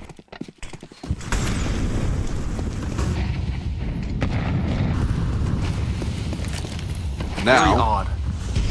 as the smokes go down, Ferguti's getting chunked low, and two fall quickly for Dusty Roots. Gaimin Gladiators have found their footing on this CT side, and they're making a shield wall of this defense. Two might even get found. Yeah, they at least see one. Martin loses the duel, but BSD catches Meyer in the interim. RZK definitely spotted, if not just her, dropping down the vents. And with no bomb in possession, Dusty Roots are out of this round without some serious aiming to do. And look who's on that angle. Hits the opper. Tommy gets caught. He had to hit that shot, and he does not. And no real escape for RZK. A lead for Gaimin Gladiators now on Nuke. If they can get an 8-5 half out of this one, Nate, that sets them up nicely for that second half. An 8-4 would be tremendous for them. They need all they can get on the CT side, given Dusty Roots' very solid defense. But again, Dusty Roots are showing me a lot of what we saw at the end of that first map. They're showing me this disjointed, uninspiring T side that really comes to bite them. It makes them lose. And their buys are equally confusing. We saw in that round we had Tommy on a Deagle. It was an investment with Galils, and Tommy had a Deagle. Yep. So many questions, and now they're, again, like the flick of a switch, they're just getting torn apart. It's Gaimin Gladiators hitting their shots, but also Dusty Roots changing up their style. Their slower starts really worked in the early going, and now they're just getting aggressive, getting caught early, going for ill-thought investments. And it's just the other side of a very, very difficult situation, or difficult overall team prospect. And I'm not sure what changed, or why they chose to change.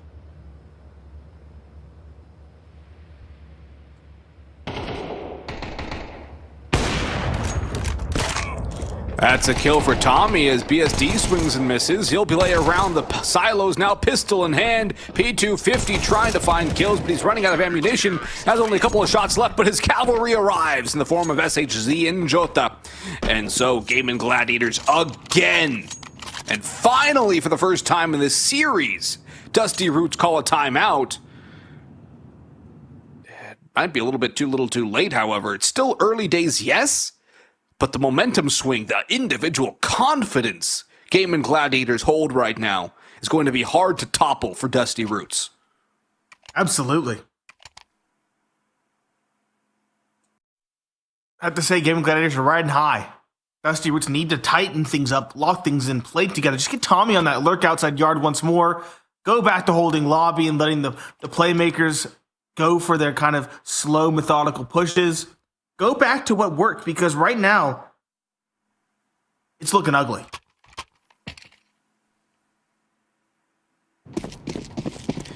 Yeah, definitely not pretty.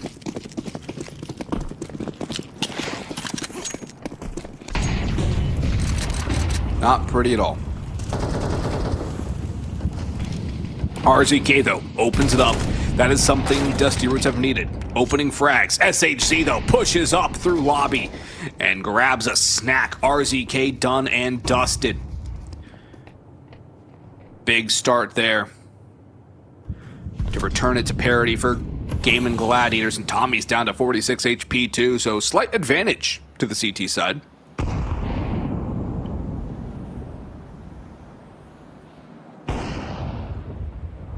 And as we stand, Dusty Roots are going to have to make a move somewhere, sometime soon. They're taking way too long to make plays here. Yes, they are. Still have some time to work with, but they're out of smokes.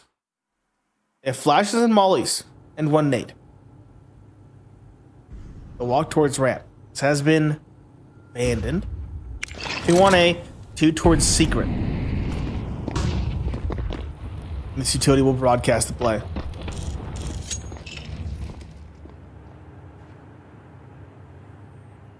They aren't committing down. They're just holding ramp, worried about J-Hall more than anything. They'll finally begin to inch down towards B. Is there anybody on site, or is it back halls instead? Nope. SHZ is on site down below. Soft angle should be good for at least one. First found, second spotted. That's the bomb as well. Information gained. He finds the second. SHZ looking to shut down this take single-handedly.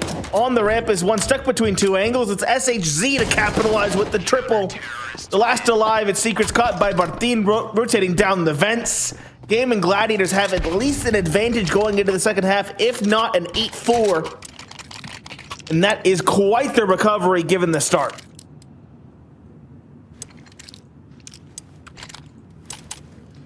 What a recovery for Gaimin Gladiators as they continue to pile on the rounds on this CT side. Last round of the first half here, and a chance for an immense lead for the Gaimin Gladiators into the second half of the pick of Dusty Roots. Inferno was tight, it was close, and it ended at 6-6.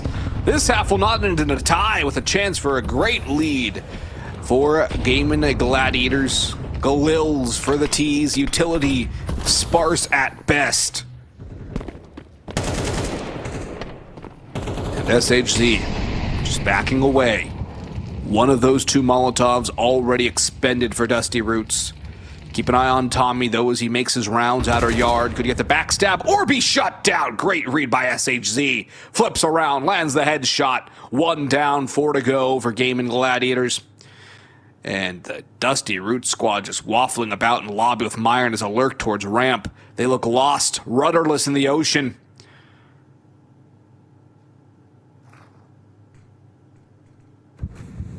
Uninspired. No leader.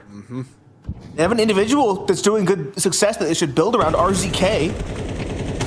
But they aren't doing that, and they're just falling apart. Barthene 2. Nikiza 3rd. Myron finds 1, but he's in heaven alone. A 1v4. Gaimin Gladiators, an 8th secured. A statement 8-4 half. Again, we thought that they would really struggle on this map, regardless of which side they started on. And yet here we are, 8-4 lead heading into the second half. And Dusty Roots now fighting for survival. Will they be able to bring it back and send us to Dust 2? Or will it be done in 2? Stay tuned. We'll be back after this brief break.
Gaimin Gladiators have impressed us thus far on this second map. 8-4 lead as they hit the T side. This pistol round could be what they need to really kick things into overdrive, close this one out 2-0, and it would be quite the statement if they did. Pineapple Phillips and Boggs on the mic. And now, a rather, I was gonna say aggressive play towards door, but it is Gaimin Gladiators who slow things down in the face of that CT smoke. Well, SHC gonna walk out and run right into the nade. That nade does significant amounts of damage, but Bardeen able to respond for Goody though. A second, this time on his pistol. Man advantage back to Dusty Roots here, trying to hold on to this map. Their pick and to stay alive in this series and the bracket. It is the consolidation final, so loser is eliminated. Winner plays against Red Canids tomorrow in the grand final for this third ECL Season 50 Cup. And RZK, he's dropped back sight Jota with the Glock. Makes it happen. Tommy and Ferguti both significantly low, 18, 15 HP respectively. So when it comes down to it, the last two players alive are dead men walking. Bomb moving up, but Ferguti hits one. Only one. It's up to Tommy now. 1 versus 2 to all but stay alive in this series and this bracket. He's not been spotted yet. The bomb goes down. Time not yet a factor, but it will quickly become one if he does not move quickly. Jota backs away as Tommy gets to back silo. It's a 10-second defuse, no kits available. Time is running out for Tommy. Taps it back to his USP. They don't peek. Now they move. 1 for Jota. But Tommy looks heaven. He's looking heaven. He's not on it. He's got the kill. And I think he might just have enough time for this defuse as well. Does, I'm pretty sure. And that is a massive 1v2. When you don't go for the hunt, it feels near impossible, yet Tommy pulls it off. It looks like Gaimin Gladiators were just a bit too worried about that player potentially having a kit, and that is their undoing in the post plant, playing a bit too passive in towards the lobby, a little bit antsy given their low HP. Not at all knowing their opponent was also very low in the clutch. And that is a big one for Dusty Roots to steal. Gives them some hope in the second half. Again, their CT side is their better side. But they've given us lots of reasons to doubt how well they played together as a cohesive unit. That first half really stung quite a bit in that respect. Couple gun shuffles here as the damage is taken early by Gaimin Gladiators. Dusty Roots finding new life by virtue of that 1 versus 2. For a Goody, maybe the first tested over towards ramp, does not have support from anyone nearby. Takes his first shots, runs away, and gets the first. Molotov onto his position. He pops out. Myron's there to help. And Ferguti gets out, only taking 16 points of damage. Outswarm the Gaimin Gladiators. Another one from Ferguti as Jota doubles up as well himself. 3 HP, but he's still alive and kicking. Ferguti somehow still has health as well as he tucks into the safety of the ramp. SHZ to an M4A1 reloads and refocuses his ire upon the man on ramp. Ferguti has support too from RZK. Only on MP9s of the last 2, which means Jota very vulnerable, but might just give SHZ an opportunity in a 1vx. Ferguti, control room. Jota does not catch the timing. Ferguti goes double now. Spots out Jota, but does not get the kill. Needed 1 point of damage. SHZ, though, falls, and that should just about win the round for Dusty Roots again. Jota now, if he could take one more with him, huge for the economic damage. But Dusty Roots closing the gap, bringing this one to within 2. It's just a matter of how many players survive. That spray, not going to do him any favors. 3 alive. Upgrades here for Dusty Roots. And they're not done yet. They've got some gas in the tank. Still have the time to right their ways. They're looking solid thus far. And they should have a 7th as well to bring it back within 1 round.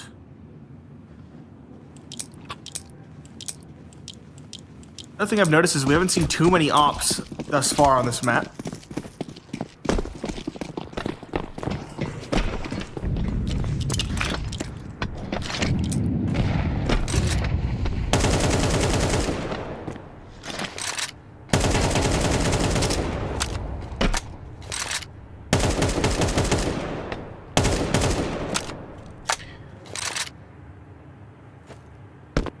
slow one for the pistols. One Deagle, a bunch of Glocks. There's a P250.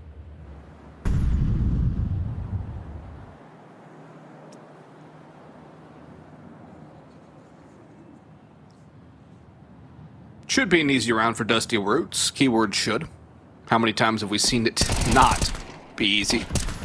There's one from Tommy, though. And two. Make it a hat trick. Easy anti-eco kills. Does not get the fourth or the fifth, but it's a one-round ball game now. And things are getting better and better for Dusty Roots. But the op is out for Gaimin Gladiators. The rifles are in again. And we're back on for some actual rifle Counter-Strike once more.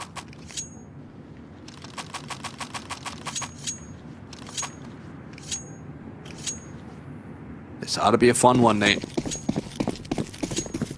Very important round, especially for Dusty Roots, who are up against the wall here. No escape but through. No escape but through. BSD has his op. No rival on the side of Dusty Roots.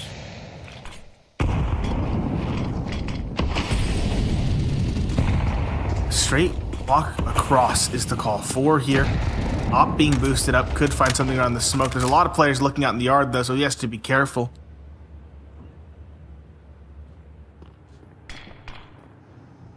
Jota and SHZ taking good amounts of damage.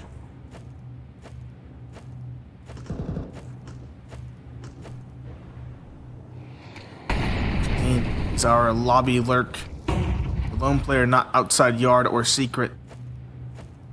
Gaimin Gladiators letting the time roll quite low. 55 seconds. While Dusty Roots just running their standard hold. RZK spot in secret. The teammate now as well in tow. Here come the peaks. Where are they spotted? They crouch. There's the spot.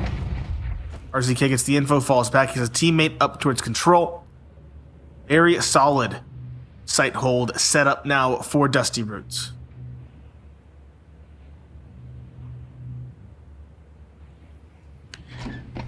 This is a tight choke point to try an entry in on. RZK struggling with the first, but he does find them both in the end. Neki's only one, but BSD brings it to a winnable 2 versus 3. Exchanges broadsides and escapes to behind the silo to plant the bomb. This is now where Gaimin Gladiators might have a shot, especially with that from Barton. Great shot on the next. Leaving it all up to himself now, though, as BSD has fallen. Knows where Tommy is. He'll tap the bomb, just trying to bait out Bartin. Door open. Info known for both sides as Bartin has to dive bomb away. It's a hold. It's a prayer. It's a shot. What a kill from Barton. That restarts the clock, and Myron has to hunt. Myron in. Myron down. Bartin. What a play. That kill onto the diffuser of Tommy is absolutely sensational. Pixel perfect precision. Oh my goodness. I hope we get to see that again here on the replay, because that is insanity. What a shot into the back of the head. A very notoriously hard hitbox to hit from behind. Martin, a massive 1v2. We mentioned it.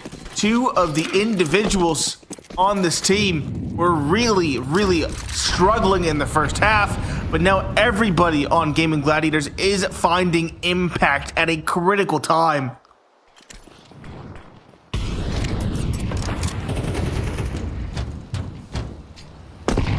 Goes again for the cross. The CTs lose this, they're again reset. Same could be said for Gaimin Gladiators, though, on the offense. Mixed bag of entries. 4 versus 4. Iron's low, but so's Naki's. More or less even in terms of HP for these two teams.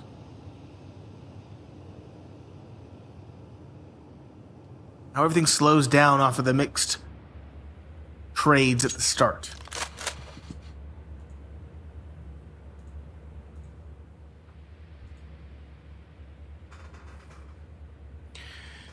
The health is almost equivalent, but BSD is not on the off. It's Nakiz who holds it.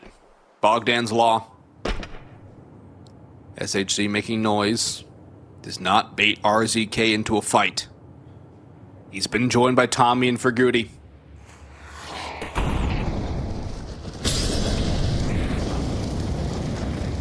Molotov blooms, but Next is still alive behind it. Out they go into the A side. BSD 1 on the entry. Martin sprays. He'll convert. RZK has a refrag. They know where Myron is. The nade will telegraph it more. That does not really do what he wanted it to. Flash goes in, but RZK another. SHZ responds, and it's up to a 6 or 10 HP Myron. Myron up in heaven. Down to hell. As the headshot lands from SHZ. 10-7 Gaimin Gladiators as they're clawing their way towards victory here, and no money for Dusty Roots. Deagles, pistols, maybe some armor. And an 11th very likely for Gaimin Gladiators, who are not afraid to use their timeouts. They'll call another one now. Smart call.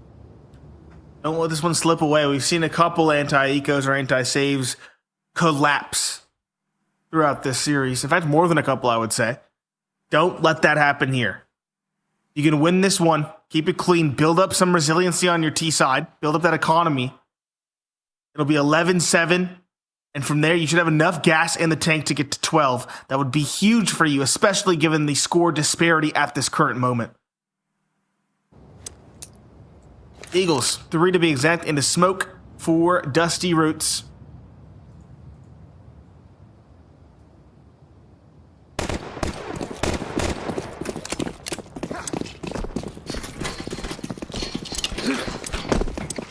Early utility thrown by Gaimin Gladiators. Which direction do they want to go? That's the question.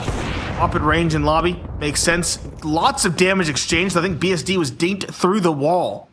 The Deagle does 80. That is a mixed bag to start. The Opera now finds himself quite fragile.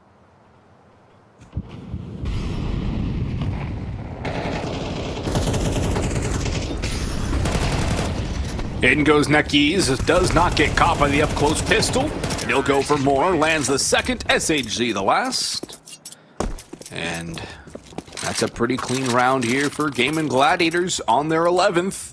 2 more to go and a date with Red Canids tomorrow night. And for Dusty Roots, time is a luxury they no longer have. Margin for error they no longer possess. And this buy is an all-in play.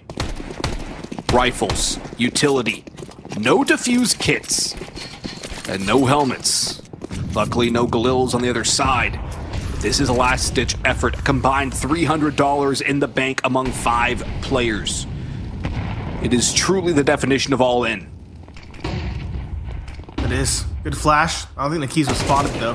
No. And the walk, again, through a smoke, hoping that the contact in towards door was enough. Barthin finds one, the keys a second, but RZK a double. Barthin does not expect the re-peek from RZK. A gift potentially for Dusty Roots to stay alive. Myron finds Jota leaving just the op in yard, and he does not expect back red. He is dead to rights. BSD should not live for long. Myron. Wholly discounted here, it's just a matter of time. Yep. He's looking every direction he's not. And he might have just slipped the gap. Oh my goodness. What happens from here? There's no bomb in his control. Does he just all the save? way on the other side of the map. He maybe gets one onto Tommy. Oh no. Oh, that's a meatball down the middle that he misses. Doesn't get the second either, as Tommy jumps up top. Could have been something funny. Could have been something interesting. It wasn't. It turned out really ugly. Yep. Luckily, they made that round prior rather clean.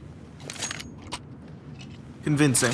Which means they should still have a solid enough buy. You can see AKs for the most part, a little bit of utilities lacking. ESD's on a Mac 10. Hate to see it. Dusty Roots as well have the op for Myron. They have riflery, but they're still fragile. They're still on the cusp of being reset. They still cannot rest easy. Not a good start for the Gaimin Gladiators, though, as Nekis is low. Jota's gone. But Nekis has slipped through the smoke. He gets caught, though. Next is ready for it. And that makes it all but impossible now with an op shot from Myron, another from Next. Gaimin Gladiators collapsing towards the final hurdle. It's about 3 hurdles to go, and they've hit 2 on the way there to the final. And geez Louise, this is a series where both teams have found it incredibly difficult to put the final nail in the coffin of the other team. Yes, it is. But this time around, they have at least a little bit more runway to work with. It wasn't like a, 11-11 scoreline? Yep. It isn't yet. Yeah, not yet. Maybe soon. ESD saving, though, is definitely confusing to me. Everybody has no money. What is saving going to do? It's going to keep you at $100. It's going to keep you on a double save.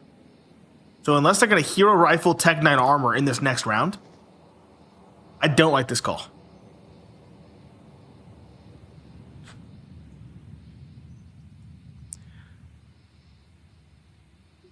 Something tells me you're not going to like this call. Something tells me I'm not going to like it either.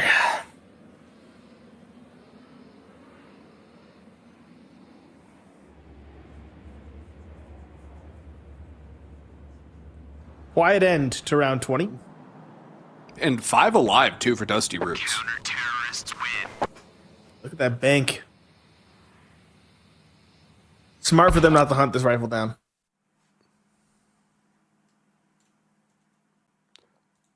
And do we see timeout?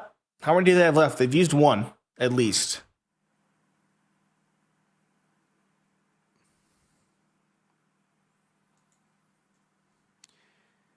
I think they have 1 left. I think they called one early on in that second. I think they've only used 1. I think they have... okay, so you think they called 2? Yeah. Okay. Because I think they called one early in the first half, around like round 5 or 6. And there's a good entry from BSD. There goes for Goody as the hero rifle's just pushing in, doing all the damage right now. And down he falls. Tommy with 3, and that should just about sink the ship in this round. Unfortunate team damage onto a Glock, not too impactful, but still hate to see it. That's 4 team damage. Yep, that was onto a teammate. Any damage is good damage, Nate. No. That's how I sleep at night. It's a common misconceived notion.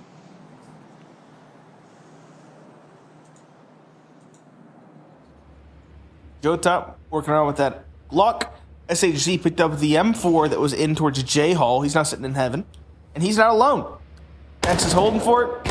And SHZ clears it well. Finds one. The op misses its shot. Okay, SHZ now gets some damage. He has the bomb as well. He can go for the plant. Some extra cash in the bank for the team. Molly in the mini. Buys time. These two are separated as well. Separated and Tommy's low. SHZ's making the perfect move. If he goes to Squeaky Door and it's open, he can catch this player in vents. It's open. So we're... oh, that's unfortunate. Unless Jump on the box. I don't feel like that was on purpose, but that was heard. Tommy I taps. like how he doesn't spray there. He waits. Here's the second as well. Oh, what a shot by Tommy. That's an ace. Tommy does it all. You got 3 in control, went down secret, found the player outside yard in Jota, and found the final nail in the coffin. Still an expensive round. Still a round that could have very well gone the way of Gaimin Gladiators, but at least the individual is rallying the squad for Dusty Roots at a critical time.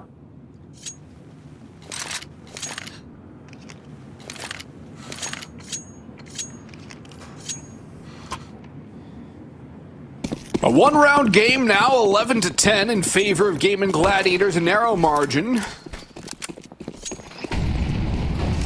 BSD takes a knife in the back, so a good start here. Jota gets picked up by the op of Myron, so a great start here for Gaimin Gladiators. That smoke has a gap. Big gap. BSD's gonna exploit it and get destroyed again. I don't know why he crouch peeks that either. It's so slow against the op that they know is outside. It's a free kill for Myron. And what was it, 11-8, even 11-7 maybe? 11-8. Is now going to be almost guaranteed 11-11. Definitely not with that kill from RCK, unless there's a miracle from Bartina and SHZ, which if anything is going to happen, SHZ is probably going to be involved for Gaimin Gladiators. But But they're going to Are we save. really going to save? No way. Oh, boy. Gives them rifles in the next round, sure, but it messes up the economy. Yeah. We've seen more saves on Nuke than we did on Inferno. Yeah, surprisingly. Yeah, I'm just pointing it out. Nuke, confirmed. You save sim.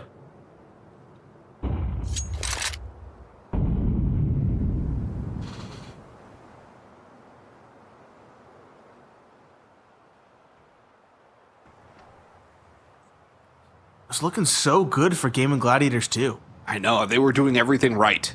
Literally everything right. And then Dusty Roots went around. And the subsequent. Until we find ourselves tied again. And a back-to-back flawless too. So, for Dusty Roots, things are looking great. Economy's looking good. I'll say money does not matter for them anymore. There's 2 rounds left in regulation. Even if RZK dies both rounds, it doesn't matter. He's going to get dropped. Exactly. That's the important thing. Death, yeah. Is that Myron has so much money. It doesn't matter anymore. And for Gaimin Gladiators, you have a timeout. I almost say use it now. They're probably I wanting to would save say it for the use last it now. rifle round, but use it now. They're halving into this? Oh my This is so tepid. This is lukewarm. This is neither hot nor cold.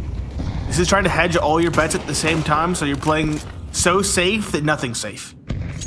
Yeah, this is not. That's a good start. This is almost overthinking and outthinking yourself if you're Gaimin Gladiators from a strictly strategic standpoint. And then Jota peeks out before the smoke. SHZ, another good one onto RZK. But right now it's just the SHZ show. They need somebody else to join him, help him out. Who will it be as Myron's going to make his move up through secret tunnels? There's convergence from the CTs around the map. Does he peek the ladder again? Doesn't look like it. Where's BSD? He's outer yard. Nobody's going to cross his way, though, is it? Doesn't look like it, but he's holding the secret. When the play comes towards B, then he'll make his move. And there's the play. SHZ gets the headshot.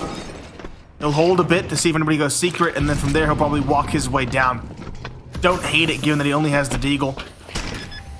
Plant will come down. It is for decon once that smoke goes away. Gaimin Gladiators might have just secured themselves 12. Fraguti and Next, no reason not to go for it. They have enough money to invest in the following regardless. Try to find something. First player spotted. Spread does not connect. SHZ is on for the ace. His hero rifle has proved worth its weight in gold. The op not trying to save. It's holding, and it does not matter. It misses, and it's SHZ to get an ace. His 25th kill in the map. And a series point for his team. We've been talking about individuals coming alive for the server, and that is the definition of it.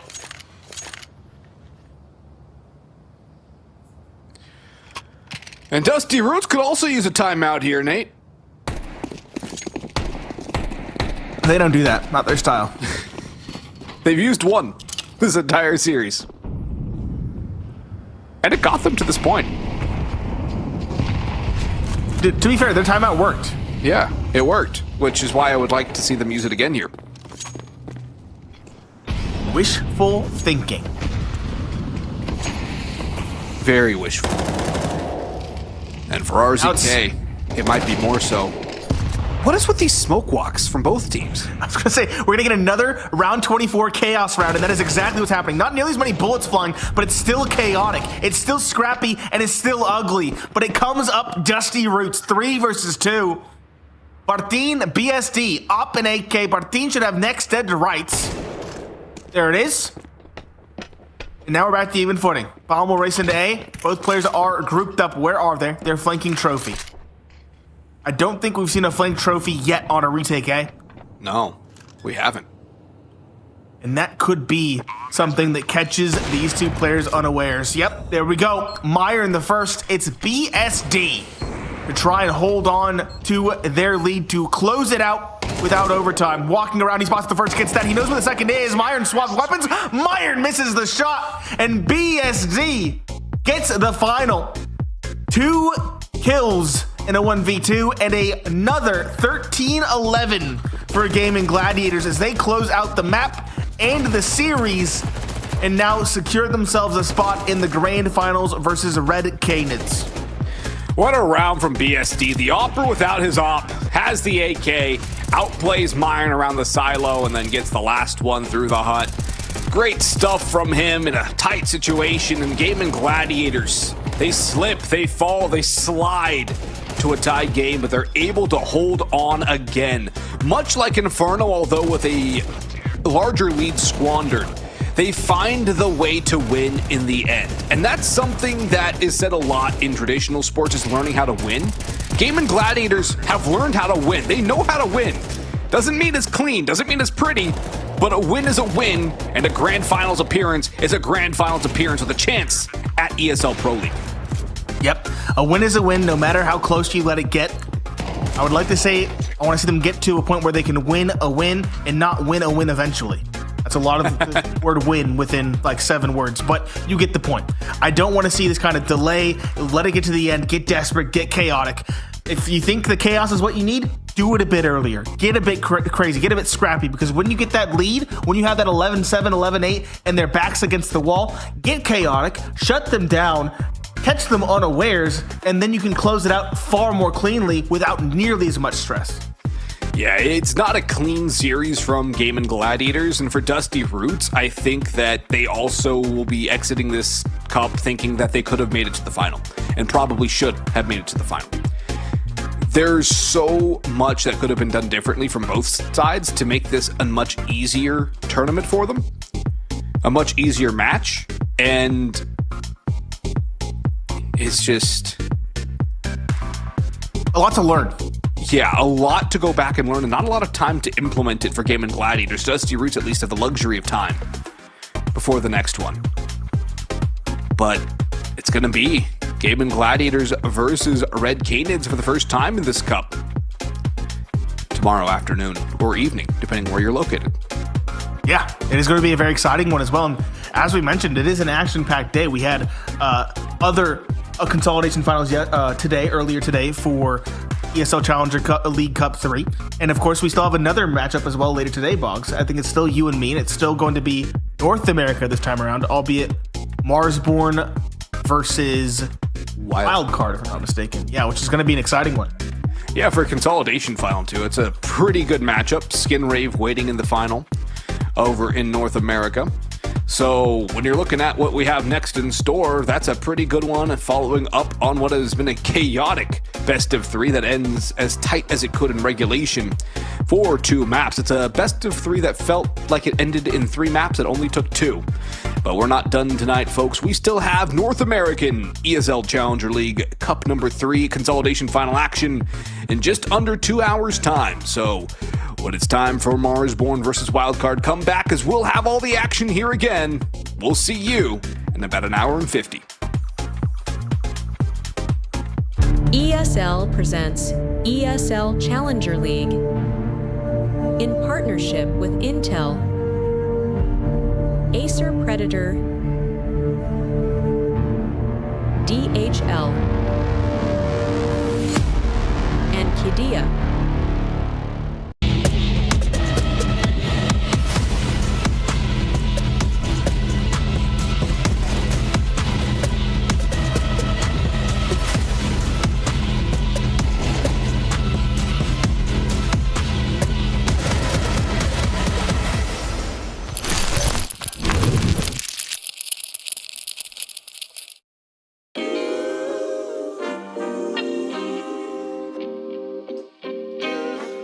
Sometimes you gotta pray for a victory.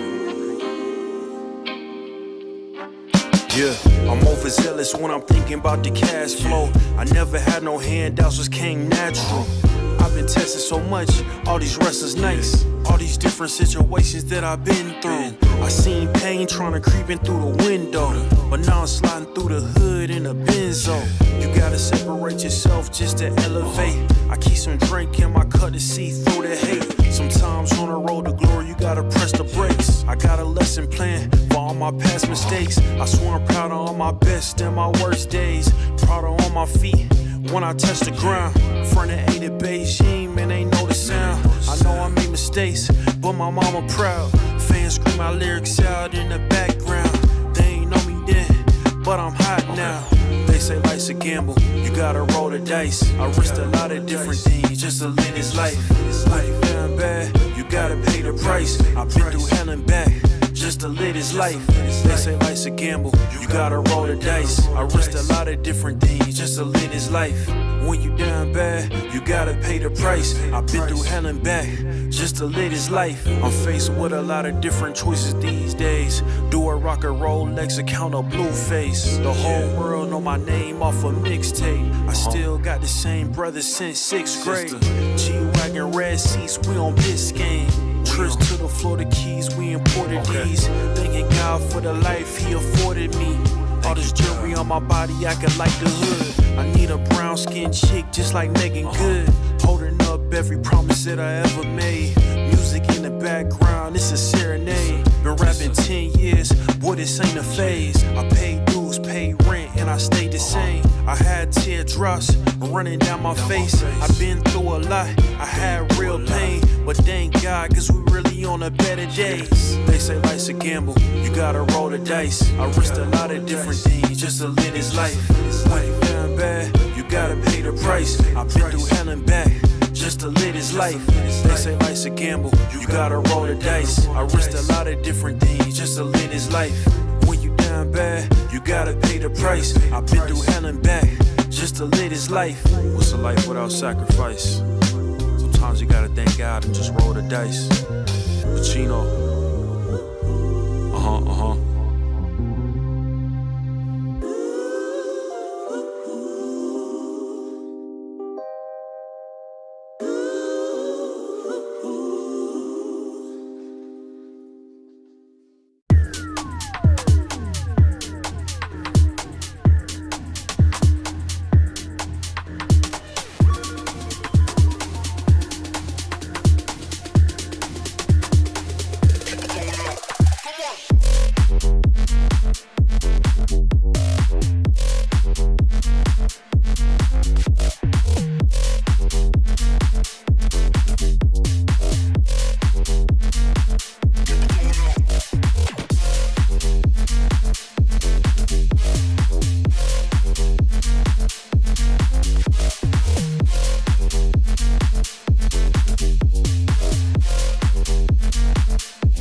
The road to the top is a riddle. What will be my destiny? Money and fame are a